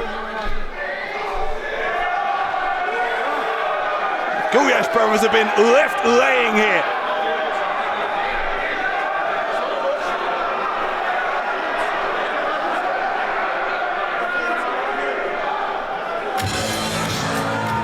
Oh no. Wait a second now. Look who's here. The team who won the Call Your Shot Battle Imperial earlier on. So don't tell me the Bleach Blonde Bastards are going to cash in that opportunity now. Talk about opportunism. Joe Bravo und Benoit Leach cashen ihren frisch gewonnenen Call Your Shot Vortrag ein. Dieses Match ist ein Championship. They're going for the cover already. Kick out on two. A kick out on two. The Bleach Blonde Bastards trying to pink the bones here after Team Turbulence have just taken apart the new tag team champions. They've only had that contract to cash in for an hour or so. They've cashed in already. Look at Attila trying to prevent here a quick title change. I don't know if he can. Double team the lariat into the German suplex. The cover from Leach and the win. We've got new tag team champions again for the second time in 2 minutes. And new PWÖ Tag Team Champions. Nach ihrem Call Your Shot Einlöseverfahren. Joe Bravo und Benoit Leach. The Bleach Blonde Bastards are the tag team champions. Well, if you're Tommy Tornado and Tommy Torpedo, look what you've done. A completely unprovoked assault from Team Turbulence has changed the course of Pro Wrestling Austria history. The Gulyas brothers' second title reign, lasting a matter of moments before the cash-in from Leach and Bravo. An unbelievable turn of events here at Chapter 10. The Bleach Blonde Bastards, your new tag team champions. I can't believe what I'm seeing here. Dazu kommen wir jetzt. Dieses Match hat ein Time-Limit von 20 Minuten. Tag Team Action festgelegt für einen Fall. So sieht's aus.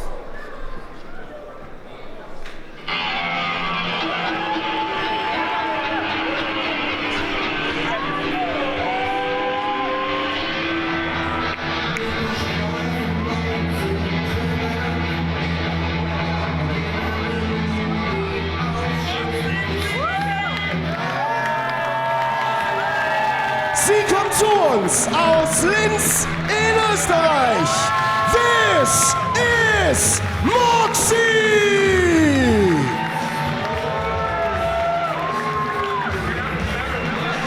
Ihre Tag-Team-Partnerin.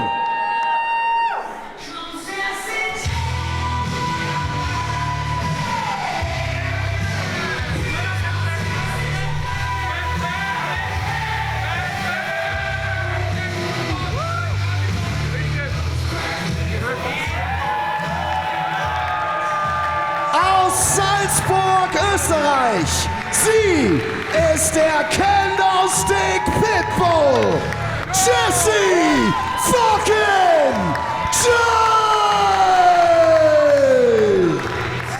It may as well be a lifetime ago, but it was less than a year.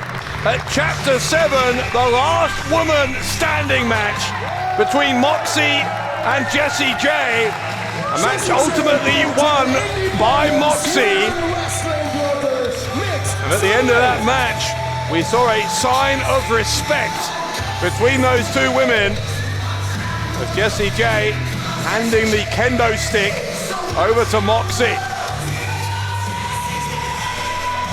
That respect between these two continuing to grow over time, forming a tag team together.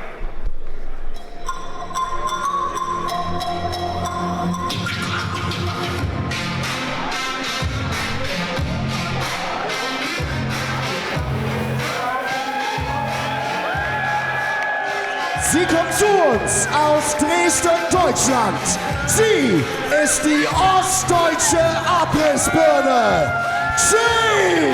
Nero! Nero obsessed with the Independent Women's Championship, currently held by Jessy J. We don't know who her partner is here tonight. She's promised a big surprise. Fathers, lock up your daughters. Mothers, lock up your sons, because the circus is coming to town.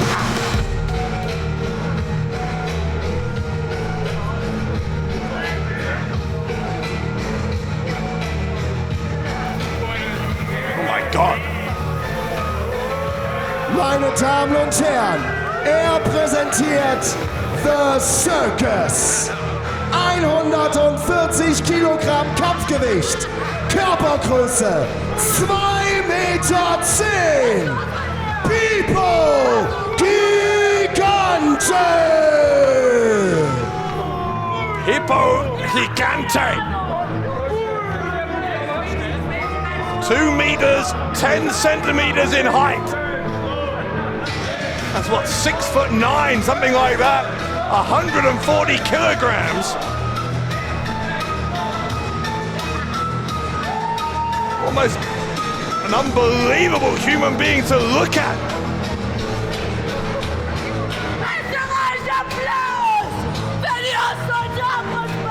Nero, the East German wrecking ball, clearly pleased with her choice of partner. She promised a big surprise. She certainly delivered on that. Nero desperate to regain that Independent Women's title. You see Jessy J holding the title. Nero has held that championship twice in the past.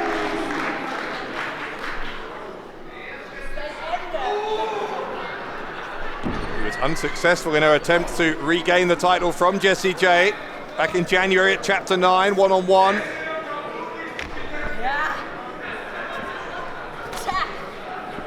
Nero brimming with confidence here. Why wouldn't she be with Hippo Gigante as her tag team partner?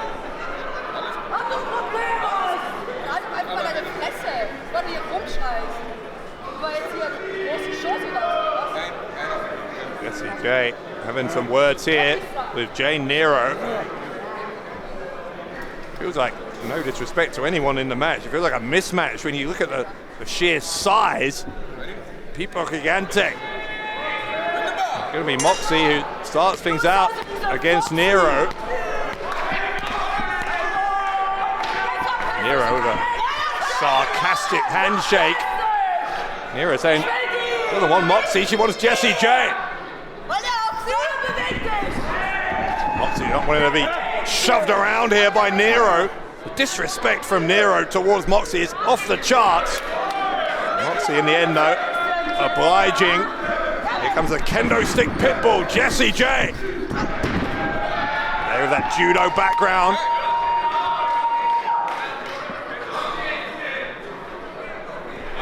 Now at the tag to PWÖ Gigante. And how on earth, if you're Jessy J, you can begin to approach taking down this giant of a man? Look at the height difference, for God's sake.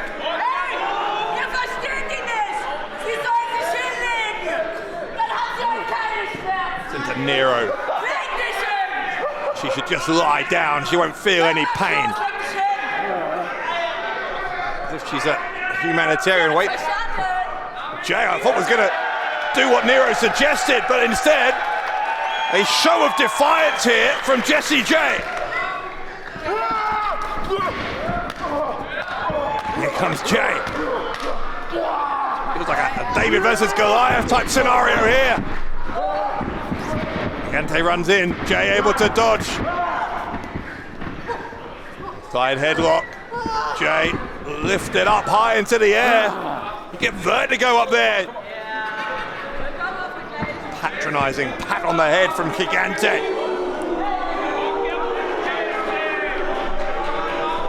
If I know anything about Jessy J, is that she won't take kindly to that. There's the boot to the face of Gigante.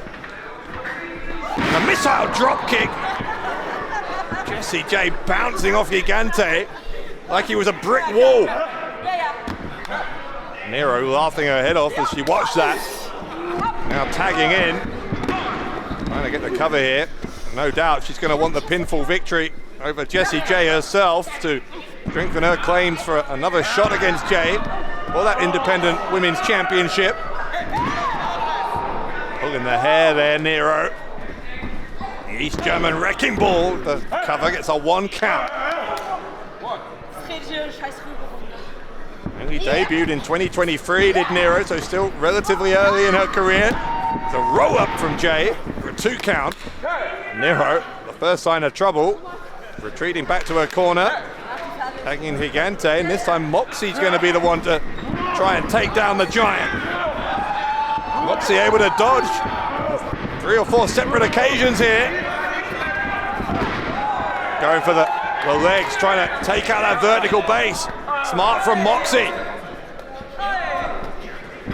Trained by Mikhail Kovac. Also trained with the likes of Damian Priest and Matt Riddle at the Monster Factory in the USA. She's facing a monster here. Look at this bear hug from PWÖ Gigante. Again, after Gigante softens up the opponent, Nero tags herself in. We already know, though, that Nero doesn't want to secure the win over Moxie. He wants Jessy J. Perfectly happy to beat up Jay's tag team partner right in front of her.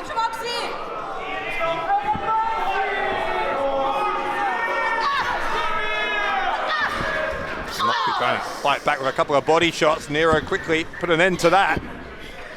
He's got that butterfly type hold.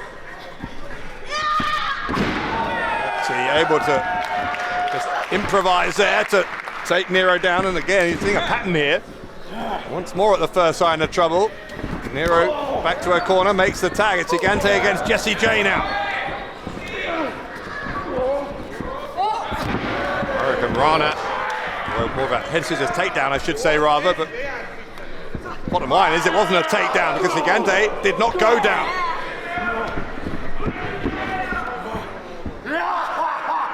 Listen to that demonic laugh from Gigante. Thank God Jessy J was able to move out of the way of that. It's like a steam train running in there. Nero got a hold of the leg. Off the distraction here, Gigante able to grab hold of Jessy J. Lifts her high into the air with that massive, over 2-meter frame, the vertical suplex. Now listen, Nero, tag me in, she says, tag me in. Honestly, a pathetic display here from Jay. Nero got what she deserved with Jessie J kicking out. Let's see if Nero has the courage to stay in this match for slightly longer this time. Kick to the spine. Of course, she's perfectly happy to stay in while things are going this much her way. These kicks from Nero. Nero again looking for the pin over Jay. A kick out from the independent women's champion.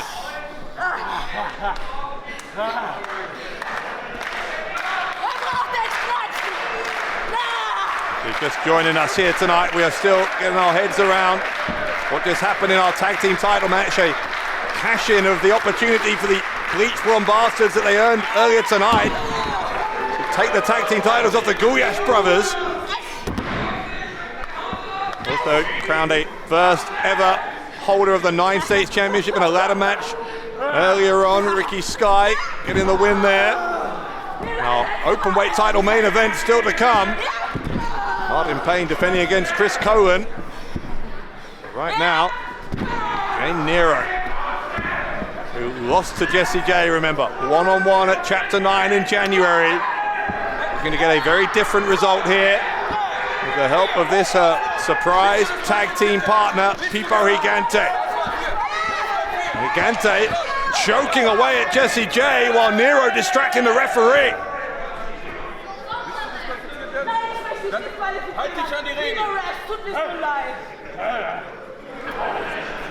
Nero, so mouthy towards the referee, such is that confidence. But Gigante is her tag team partner. Big smile on her face there, posing for the cameras. She thought that was going to be the winning pinfall, but she was wrong.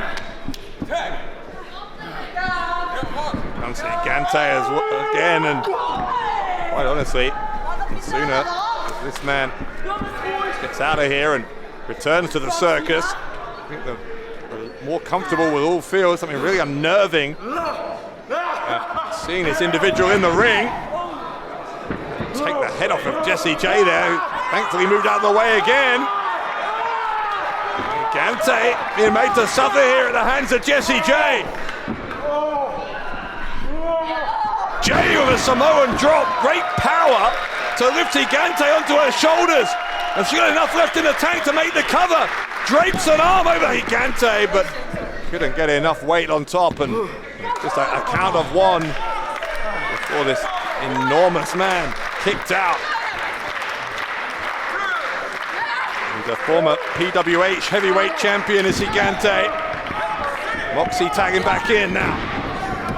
Moxie going to try and go after both Nero and Gigante, which is ambitious. At the moment it's working though for Moxie. Nero dispatched to the outside. Well, Gigante, that giant hand wrapped around the throat here of Moxie. The other hand wrapped around Jessie J. Double choke slam from Gigante.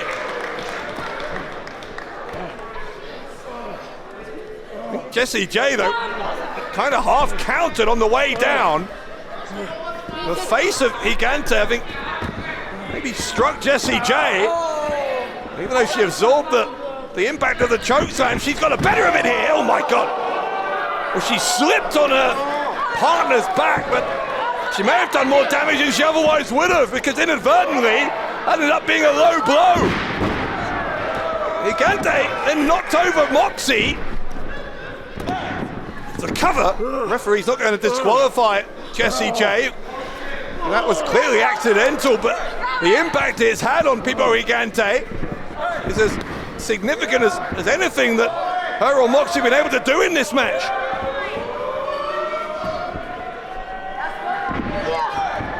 We're going to try and double suplex. And then we're going to try and suplex them both. Once more, they're going to try and get him, and this time they do. Moxie, Jay, both of them going for the pin, and Nero stops it from happening. Would have been a humiliating defeat for Nero. Nero unloading here, almost psychotically, against Moxie. Sends her into the ring post. Nero screaming at the official.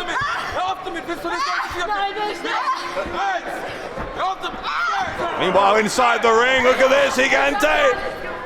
An enormous choke slam.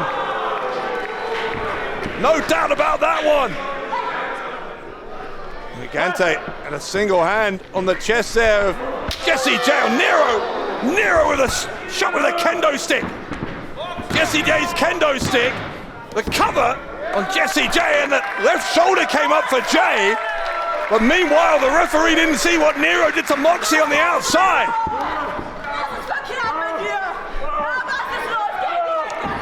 Nero now, verbal abuse, well, physical abuse, is slapping her tag partner and tagging herself in. Jessica, so it's us again. I'm Jessica. Macht ein bisschen Applaus. Again, this is borderline psychotic, this behavior from Nero. So demeaning to Jessy J. Pretty demeaning to her own tag team partner a second ago as well.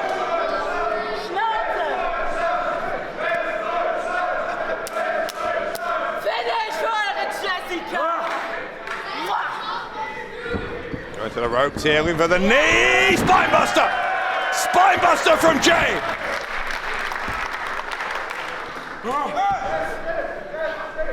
Both women are down now, they both need a tag.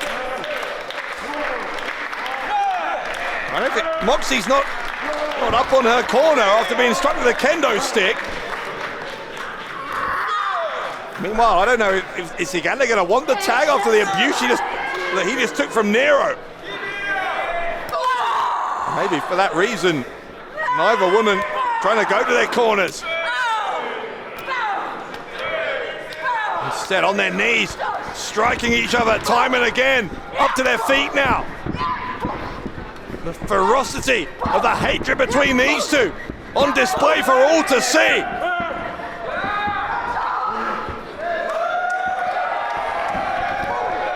He charges into Nero in the corner.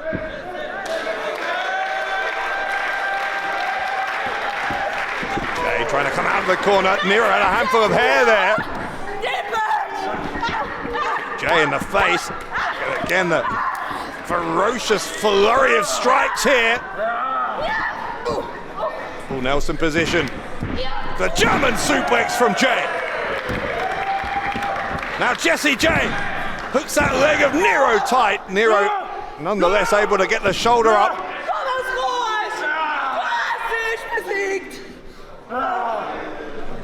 Arguments ongoing between Nero and her surprise tag team partner. Still can't get over the sheer size of that man. Jay went to the middle rope. Nero telegraphed it. The full Nelson slam from Jay Nero. Nero with the pin and another kick out from Jay.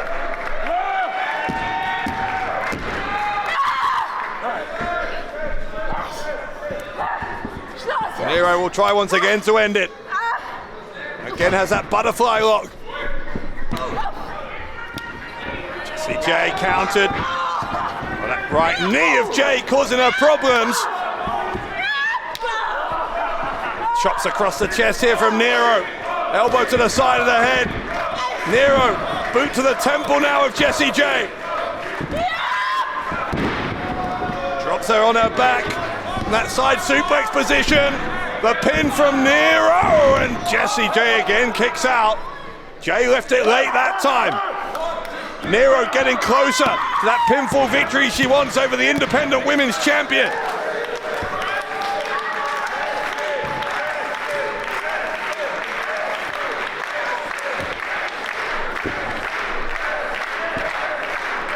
Kendo stick again.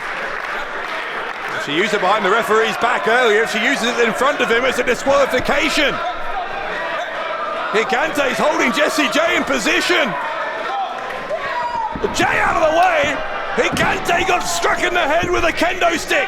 Big mistake there from Nero. Sit out powerbomb from Jessy J. Referee's in position, and Jessy J secures the win.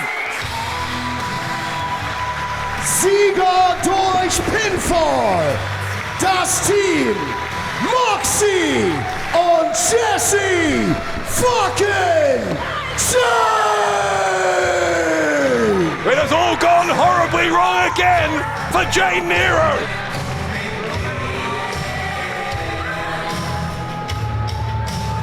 Moxie with a huge smile on her face as she enjoys the misfortune of Nero.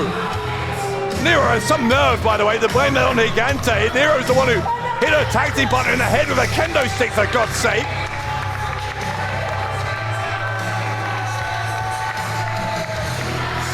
Moxie and Jessy J sarcastically waving as their opponents head back to the locker room in defeat. These two, once fierce rivals, now friends and partners. Moxie and Jessy J with a tag team win here at Chapter 10 in front of more than 500 Pro Wrestling Austria fans, all of whom are now waiting for our main event. It's up next, Payne and Colen for the Openweight Championship.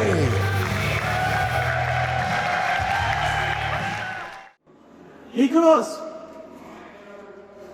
Can you explain me what's happening out there? I just tried to help. Yeah, you'll help make me lose the match against Manders.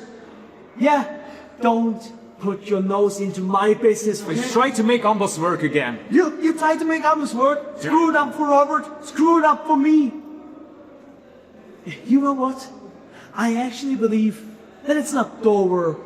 It's you who's been the weak thing for years and yes, I think so.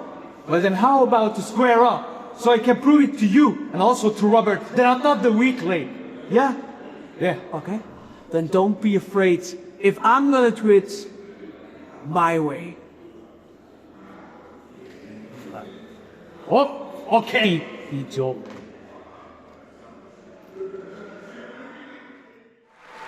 Dieses Match ist der Main Event des heutigen Abends und ich rufe die Kontrahenten in den Ring.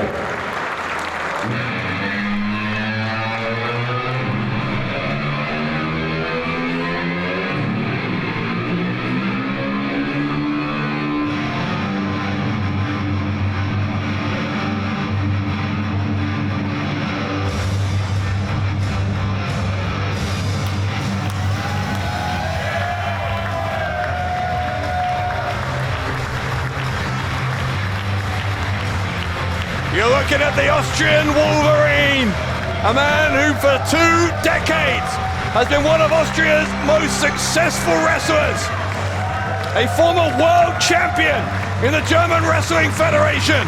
He's won titles in GSW, SWE, EWA, you name it. And what a record he has here in Pro Wrestling Austria as well. But here is maybe the most important fact of all when it comes to Chris Colen against Martn Payne. Payne, the champion, has never defeated Chris Colen.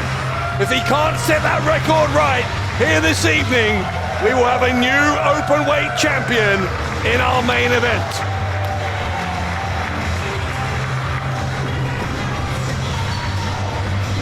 Ich rufe den Champion in den Ring.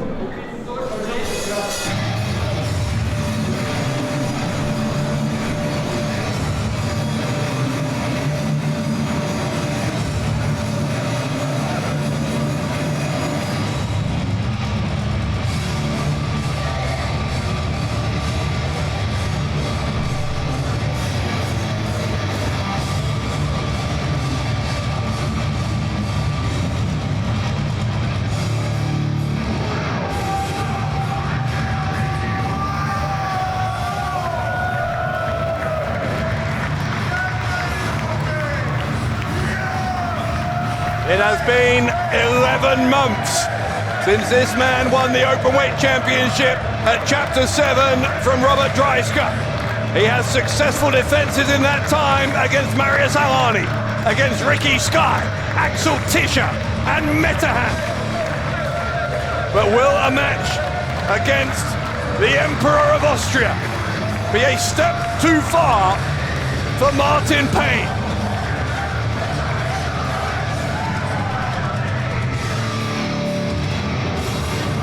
Payne was a part of the very first New Japan Pro Wrestling Los Angeles Dojo class. Fought all around the globe. Canada, China, Germany, England, Japan.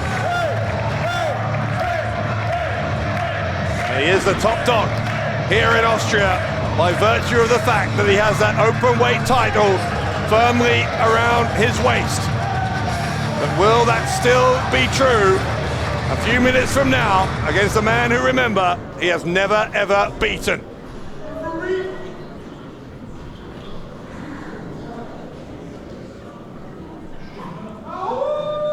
Meine Damen und Herren, dieses ist der Main Event des heutigen Abends.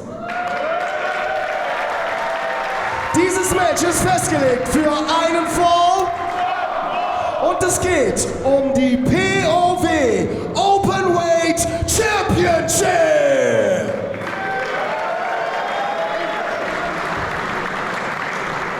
Dieses Match ist sanktioniert vom PWÖ-Vorstand und Matchmaker. Der Offizielle in diesem Fight ist der Head Referee Rainer Ringer aus Wien.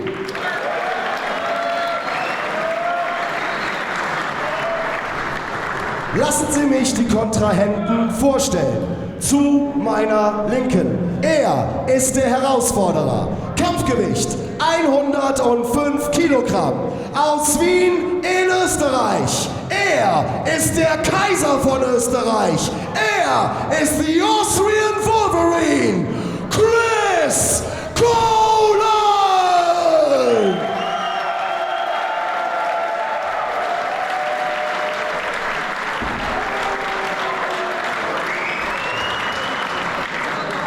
Zu meiner Rechten mit einem Kampfgewicht von 100 Kilogramm aus Wien in Österreich. Er ist der PWÖ Openweight Champion. Get ready for Martn Payne!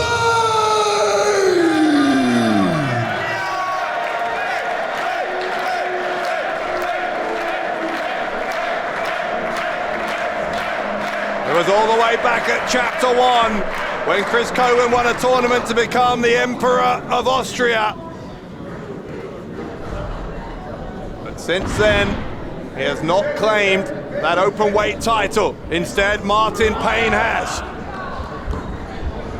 Can Colen set that right? The Austrian Wolverine against Martn Payne.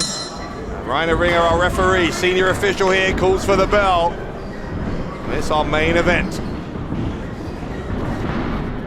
A night where we've already seen the tag team championships change hands not once but twice. As well as the crowning of that first ever holder of the 9 States Championship. These two now locking up. What will be the climax of an unforgettable night here in Austria. By the way, our next event, Chapter 11, September 20th, Chapter 12, January 10th next year. Tickets available at PWOE.at. All the information you need is there. And once again, if you've enjoyed what you've seen tonight at Chapter 10, we are at Pro Wrestling AT on Facebook, Instagram, TikTok, X, and YouTube. Sure, on those social media channels, we will have news about Chapter 11, at which one of these two men is going to walk in as the openweight champion. Been a hell of a run. It's past nearly a year now for Martn Payne. Colen able to grab that left wrist. Now grabbing a side headlock takedown from Colen.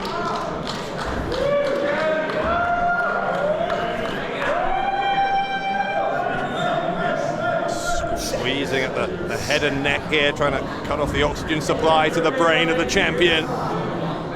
Colen, with those 20 years of experience, knows what he needs to do strategy-wise against opponents of all shapes and sizes.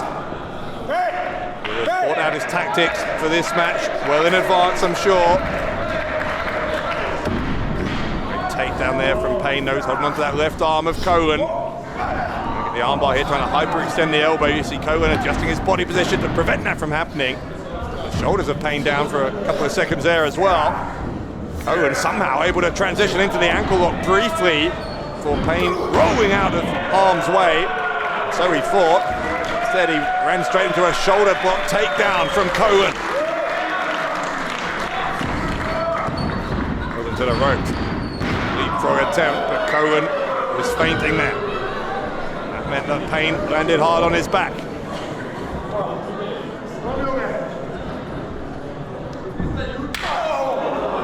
Chop that was. Hard in pain. He's the one suffering the pain at the moment at the hands of Colen, who will send him to the ropes here, leaving a hip toss. Payne lands on his feet, incredible agility from the champion, but Colen swats away the dropkick attempt. Colen ducking and diving. Incredible fitness, incredible conditioning. We always see from Chris Colen. Talked about his other championship reigns elsewhere. I remember him spending pretty much a full calendar year as the world champion over at the GWF in Berlin. One of just a great many highlights in the career of Chris Colen. Another one of those highlights may be incoming here. Payne now able to send Colen to the ropes, and this time the drop kick from Martn Payne does find its target. Colen goes down.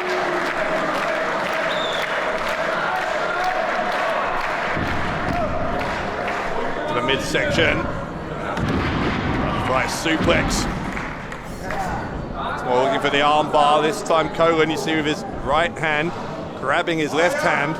That butcher's hook grip, so he's preventing the left arm from being released and from being hyperextended, stretched out. Now having adjusted his position, he's got Martn Payne down on his front, so he can go back to the ankle lock here, can Colen. Payne coming onto his back to allow himself to kick Colen away. Elbow and a chop, one after another. Second chop sends Colen into the corner. Here comes a third, Colen with nowhere to go. Colen's only option there was to battle out of the corner, and that's exactly what he's done. Discus clothesline, it looks like there.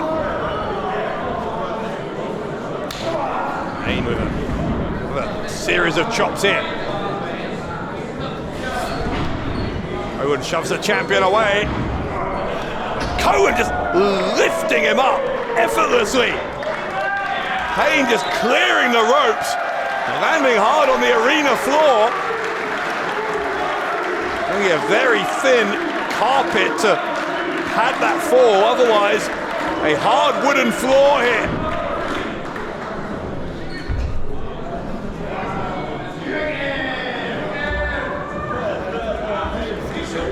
Colen leading Payne around the ring.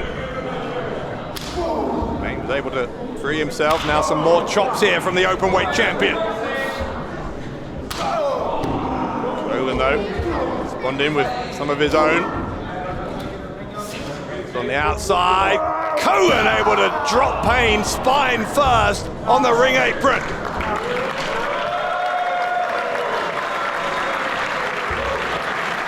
Notice the referee as well is reluctant to count these two men out. No one wants to see a count-out decision in a main event for the Openweight title. You can see as well some of that athletic tape on the lower back of Martn Payne, suggesting that there may be some tenderness there as Colen goes for the cover. If there is, then the impact he just suffered on the ring apron will not have helped him any, obviously. Elbow to the face and to the chest, and dropping the elbow onto the fallen body before going for the pin there. Colen got another 2 count. Snap vertical suplex, swing of the hips here from Colen. Holding on, looking for a second suplex, and gets it. Can he complete the trilogy here? Yes, he can. 3 consecutive suplexes from Chris Colen gets him to within half a second of becoming the Openweight champion. Colen once more looking for the ankle lock. He's got it locked in here. Look at the angle of the ankle of Martn Payne. He was just checking there if Payne wants to submit. Most men would in this position because Chris Colen is tearing, ripping at the ankle here. Payne able to get up to his feet and that helped him get to the ropes. Colen though not letting go, he's grabbed the other leg, twists him back round onto his feet. Payne goes behind into a German suplex.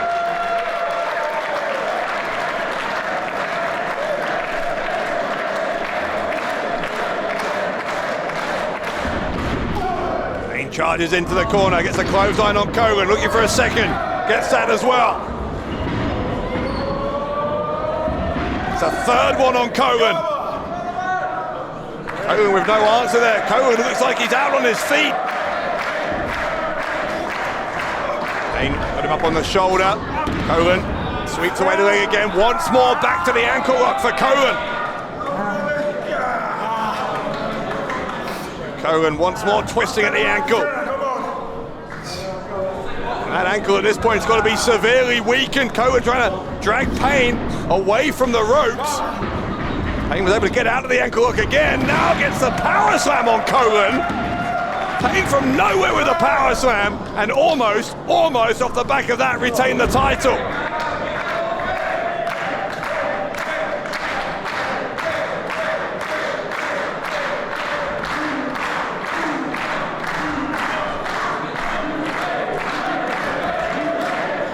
Here, good number of them at least, chanting for Martn Payne.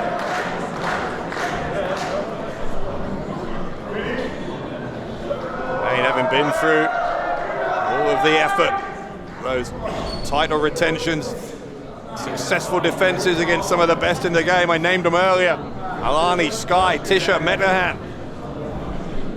Having come so far, doesn't want to relinquish the title here tonight to Chris Colen.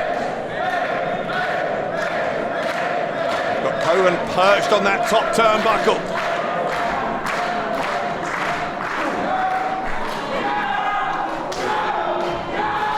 Colen though with the strikes here.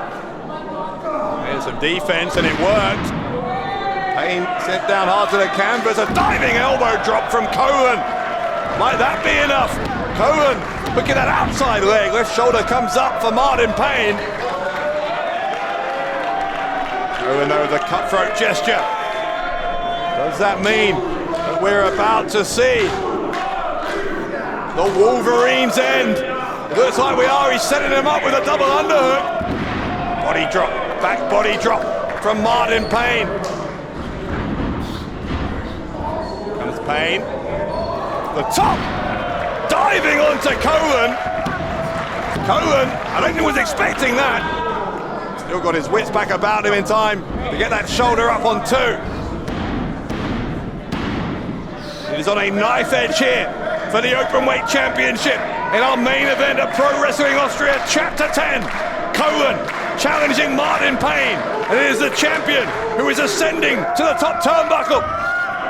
Colen though, Colen's going to join him up there.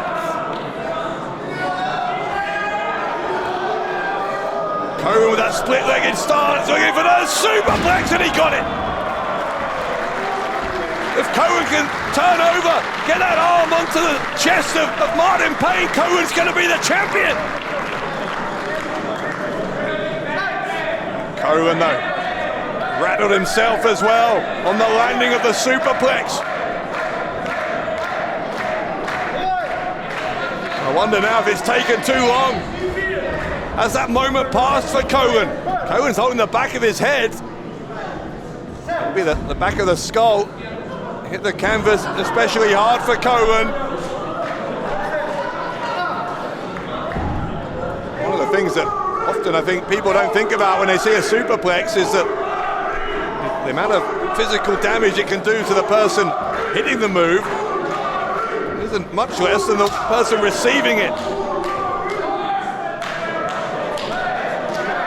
He seems to have found a second wind here.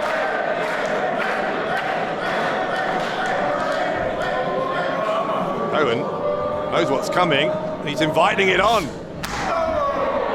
Shot from Payne. Colen somehow able to absorb it. Payne returning the favour, offering a free shot to Colen. Colen happy to oblige. Testosterone flowing here. A game of one-upmanship between Colen and Payne.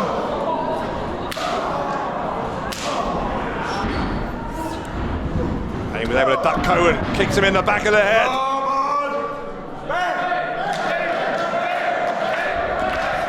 To the rope, super kick right into the jaw. Payne comes back with a clothesline. Both men down.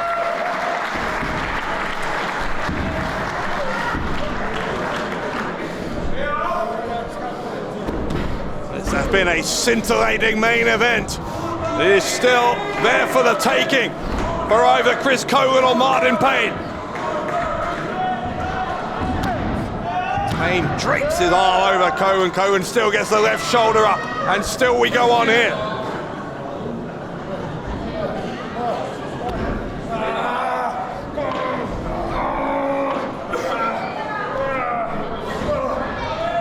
Payne, German suplex on Colen. Colen, though, quickly getting back to his feet. Payne will grab him again. We'll give him more of the same. A second German suplex from Payne.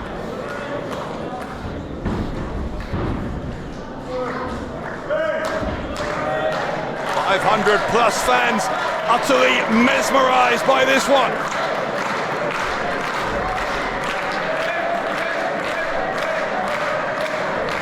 Can Payne hit a third German suplex? No, Colen, him hooking his ankle around the left leg. Speaking of the ankle, he's going back to it again for the ankle lock. Again to the ankle lock for Chris Colen.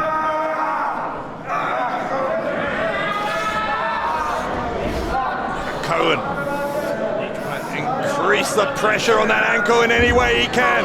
Can he force a submission here from the Openweight champion? Are these the dying moments of the 11-month title reign of Martn Payne? Payne gets to the ropes. Payne got to his feet again in that ankle lock somehow. Clothesline though from Colen.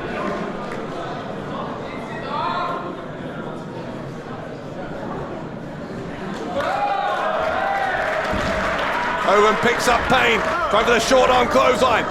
Payne able to avoid it. Can't avoid the ripcord clothesline though.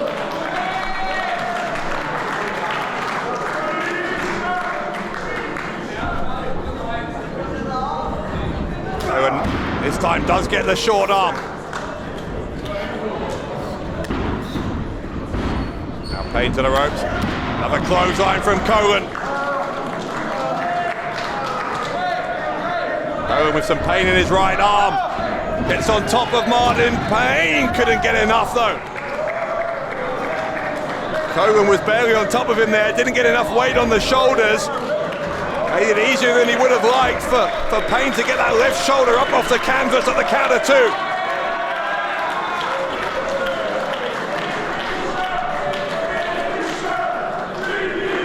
Payne though, look at this. Desperate times for the champion. Having to just grab onto that left leg. At least he prevented Colen from going where Colen wanted to go, but Colen sensing he might be able to get it here with the Wolverine's end. Wait, what a counter! The counter, the Death Valley driver! Death Valley driver from Martn Payne! Payne turns this match on his head! Now Martn Payne off the top! What an elbow! But Payne didn't have enough! Payne couldn't get on top for the pin! Goodness me! This is a war! An absolute war here between Martn Payne and Chris Colen! Now Payne gets on top! Can he still get the cover? No, he can't! But he's straight into the crossface! Straight into the crossface! Looking for the submission victory here over Chris Colen. Colen's thinking about tapping. Colen gets the shoulders of Payne down. Payne holds on. Payne holds on. When he kicked out of the pin, he didn't break the hold. Now he breaks it. More chops from Colen. to the midsection. Wait. The Uranagi, and he gets it. Colen with the Uranagi, and a kick out.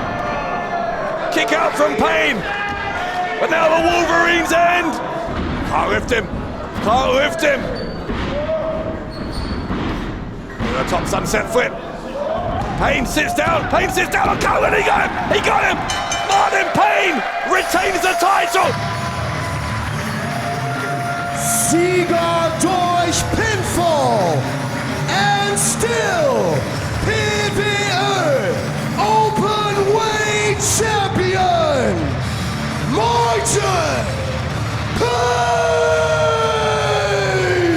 Well, Martn Payne is going to make it to a full year as champion, and my goodness, no one can say that Payne hasn't earned it, especially after that win, the first win in his career over Chris Colen.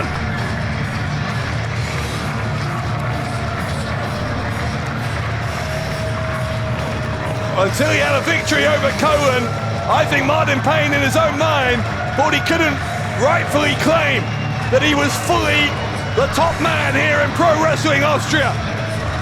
But he has slayed that demon, and he did it in the main event of Chapter 10.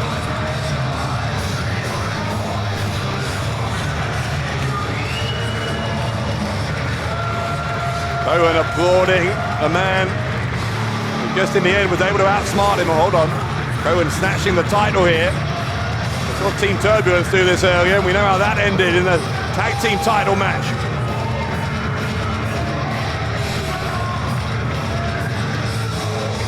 Colen, though, showing considerably more class. Tommy Tornado and Tommy Torpedo did earlier on. Bowing to the champion, who bows back in response. Great respect between Chris Colen and Martn Payne.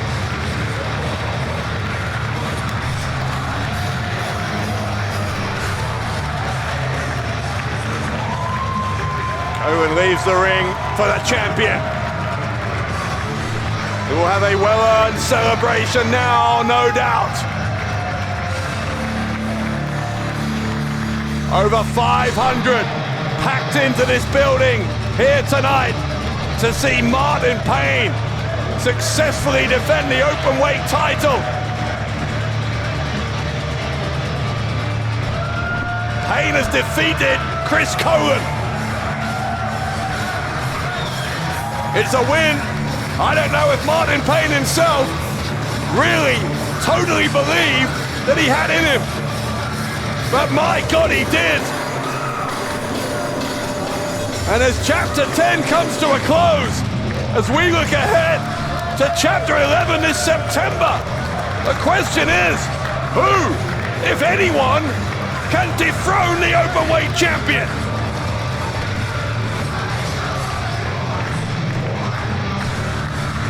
Remember PWOE.at, the website to go to for information and tickets. We hope you've enjoyed Chapter 10 as Martn Payne celebrates a win over the Austrian Wolverine. Good night from Pro Wrestling Austria.